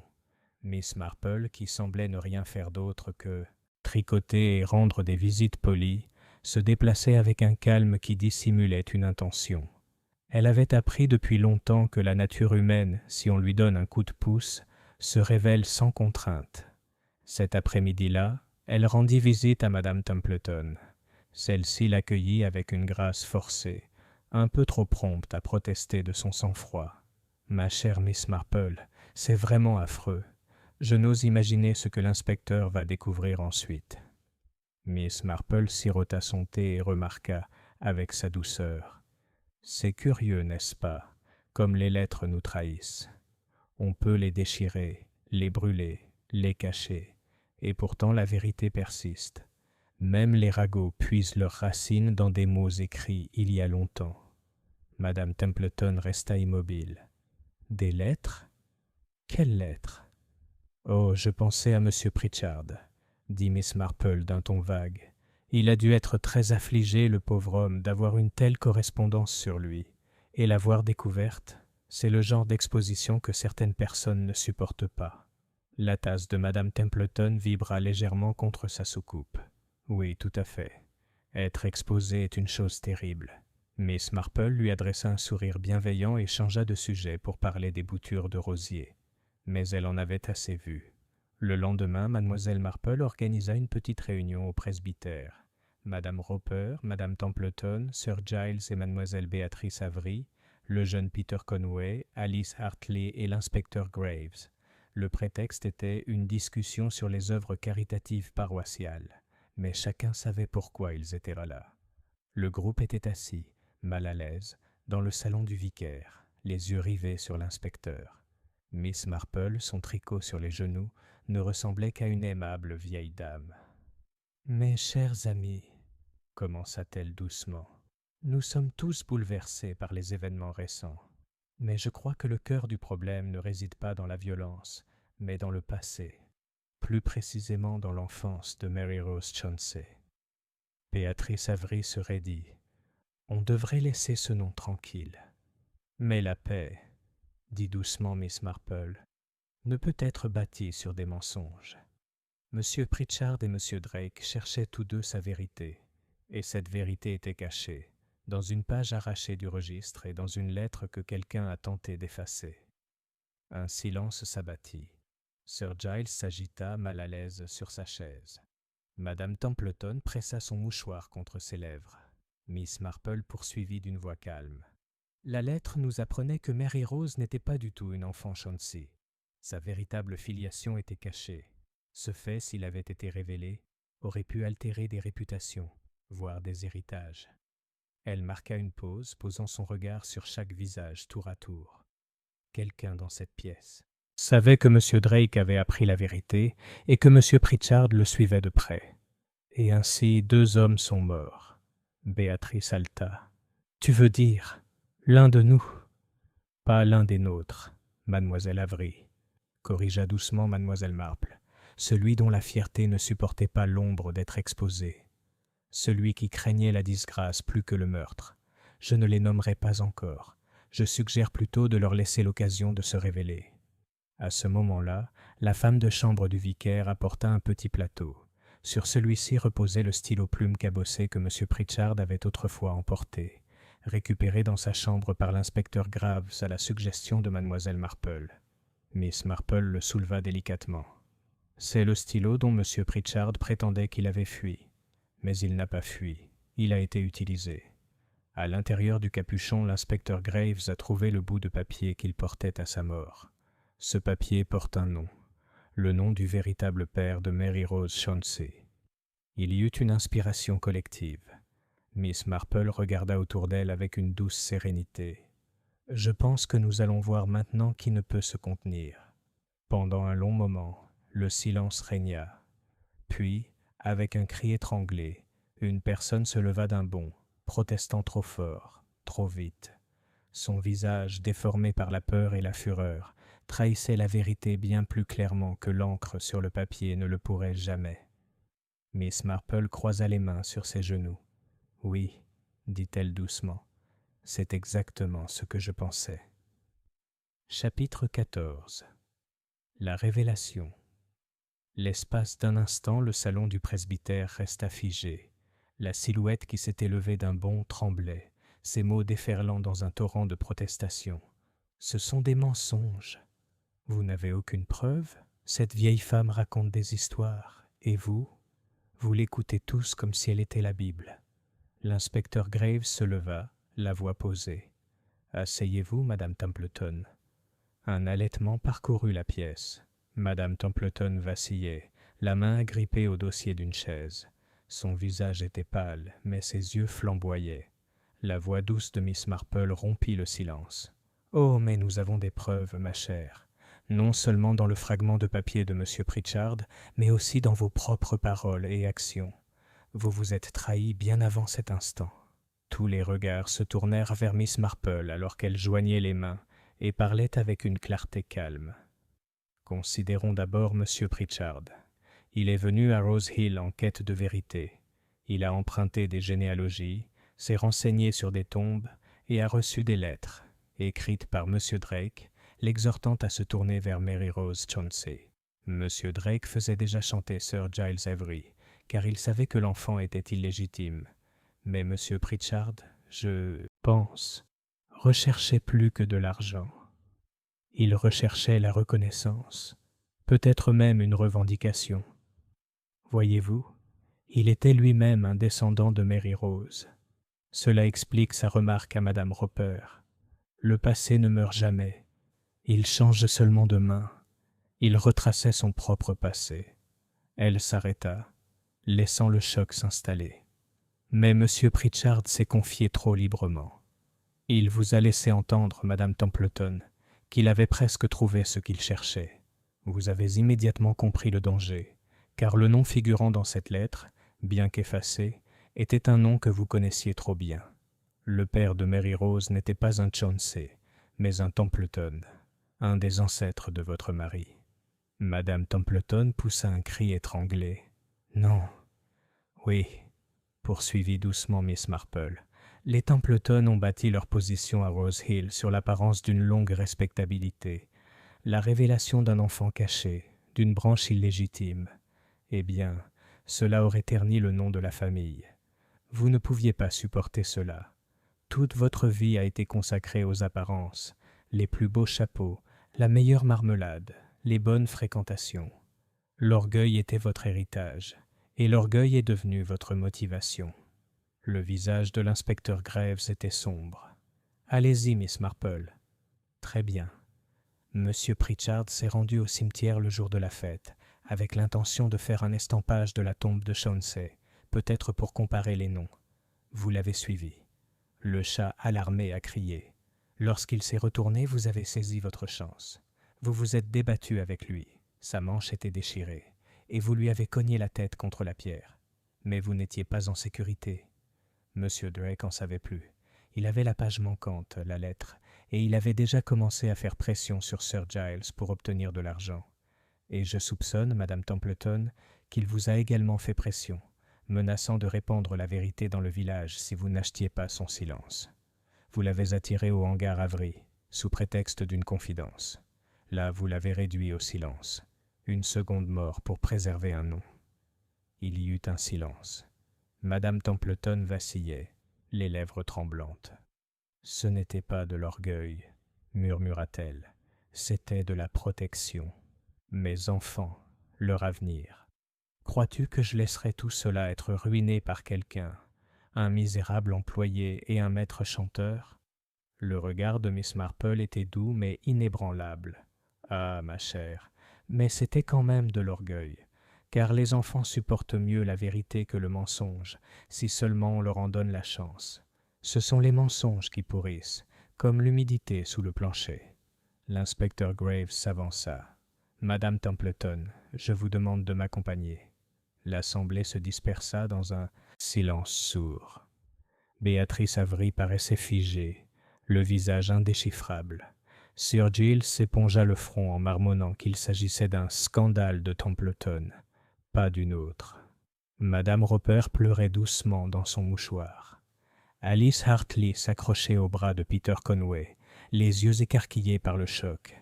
Miss Marple resta assise, son tricot soigneusement plié sur ses genoux. Elle paraissait fatiguée, mais ses yeux gardaient leur éclat constant. « La nature humaine, » dit-elle doucement, comme pour elle-même. Elle se répète toujours, que ce soit dans les grandes maisons ou dans les petites chaumières. L'orgueil, l'avidité, la peur, rien ne change avec les années. Seuls les noms gravés sur les pierres changent. Cette nuit-là, tandis que la charrette du gendarme emportait Madame Templeton, le silence régnait dans le cimetière. Le chat noir se posa de nouveau sur la tombe de Mary-Rose Chauncey, se recroquevillant pour prendre l'allure d'un sommeil réparateur. La tombe avait toujours été la clé, un lieu de repos pour l'innocence, mais aussi celui d'un secret qui avait empoisonné des vies pendant des générations. Et dans son cottage, Miss Marple referma son carnet pour la dernière fois sur cette affaire. Sur la dernière page, elle n'écrivit qu'une seule ligne. La vérité ne réside pas dans l'enfant, mais dans ceux qui craignaient son nom.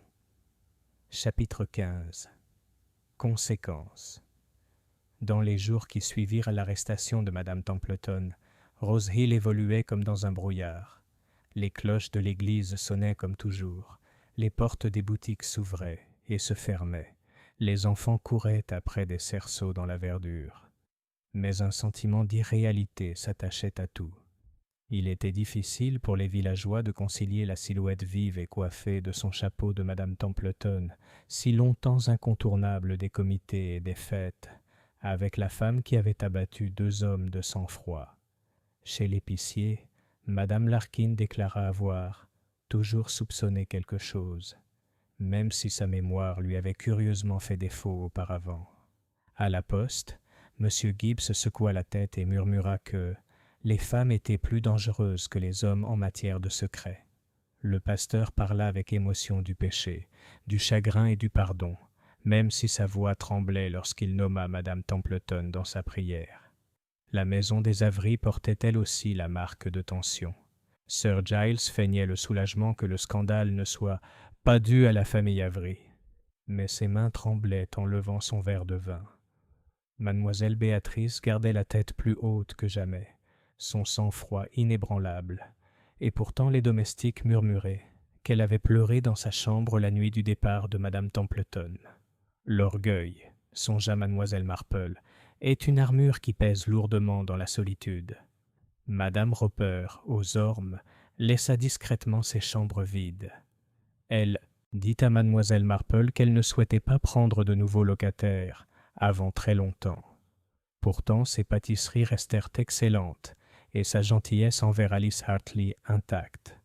Alice elle-même devint plus silencieuse, bien que son amitié avec Peter Conway se soit consolidée. On les voyait marcher ensemble plus souvent, et le village, avide de bonnes nouvelles, choisit de croire qu'une romance naissait. Un après-midi, l'inspecteur Graves se rendit au cottage de Miss Marple.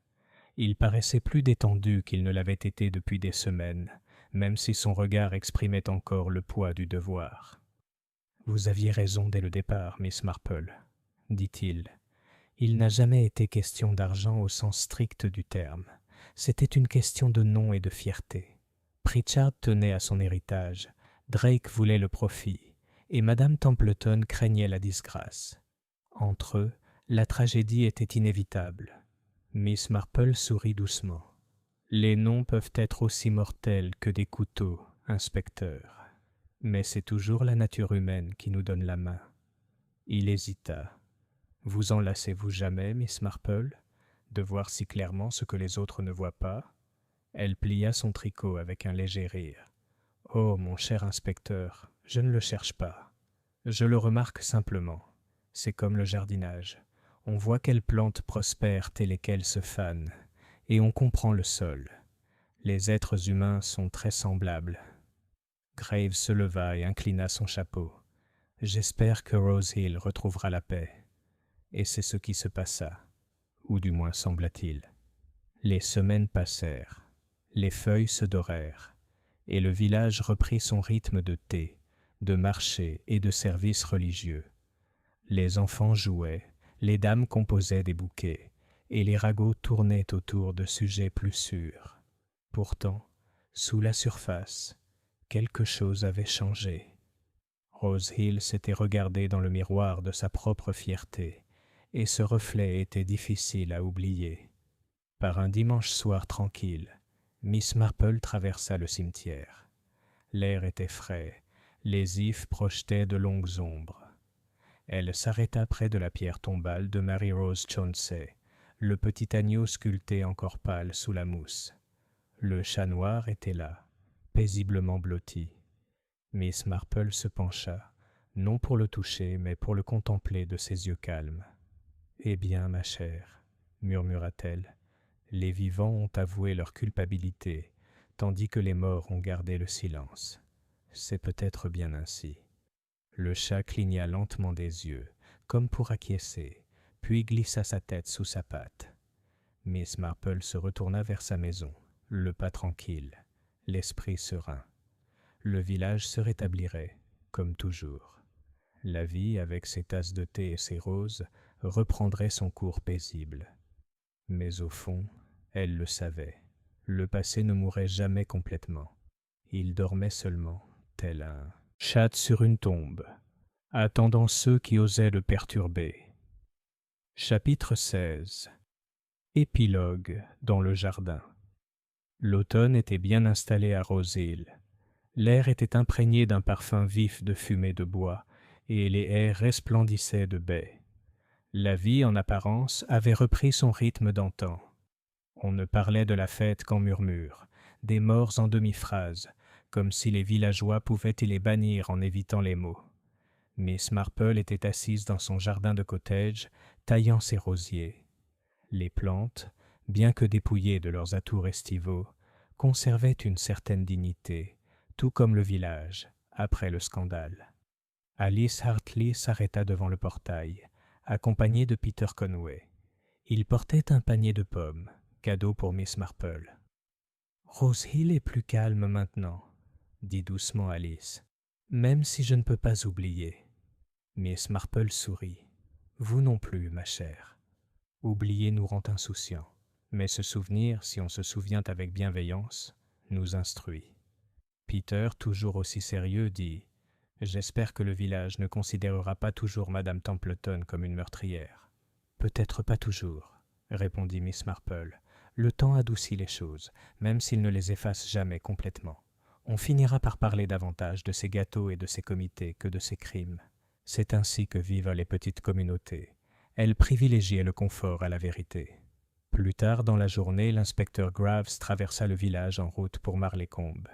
Il s'arrêta pour saluer Miss Marple. « La paix est revenue, pour l'instant, » a-t-il remarqué.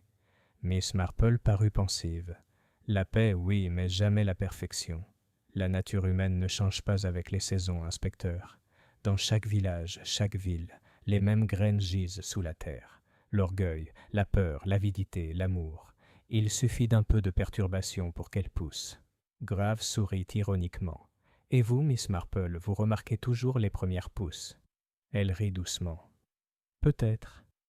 Mais mieux vaut s'en apercevoir que d'être pris au dépourvu. » Ce soir-là, Miss Marple était assise près du feu, tricotant sur ses genoux, son carnet fermé sur la table. L'affaire était terminée, mais son esprit s'attardait sur ses leçons. Elle songea que l'enfant morte, Mary-Rose Chauncey, avait été à la fois innocente et puissante. Innocente durant sa courte vie, puissante par le secret qu'elle avait emporté involontairement dans la mort. Le chat noir fut aperçu une dernière fois cet automne-là, recroquevillé sur la tombe de Chauncey. Certains disaient qu'il était parti, d'autres qu'il reviendrait lorsque le passé exigerait d'être entendu. Miss Marple, regardant le crépuscule, pensait simplement « Les tombes peuvent cacher des ossements, mais pas la vérité. Celle-ci appartient toujours aux vivants, et à ceux qui la craignent le plus. »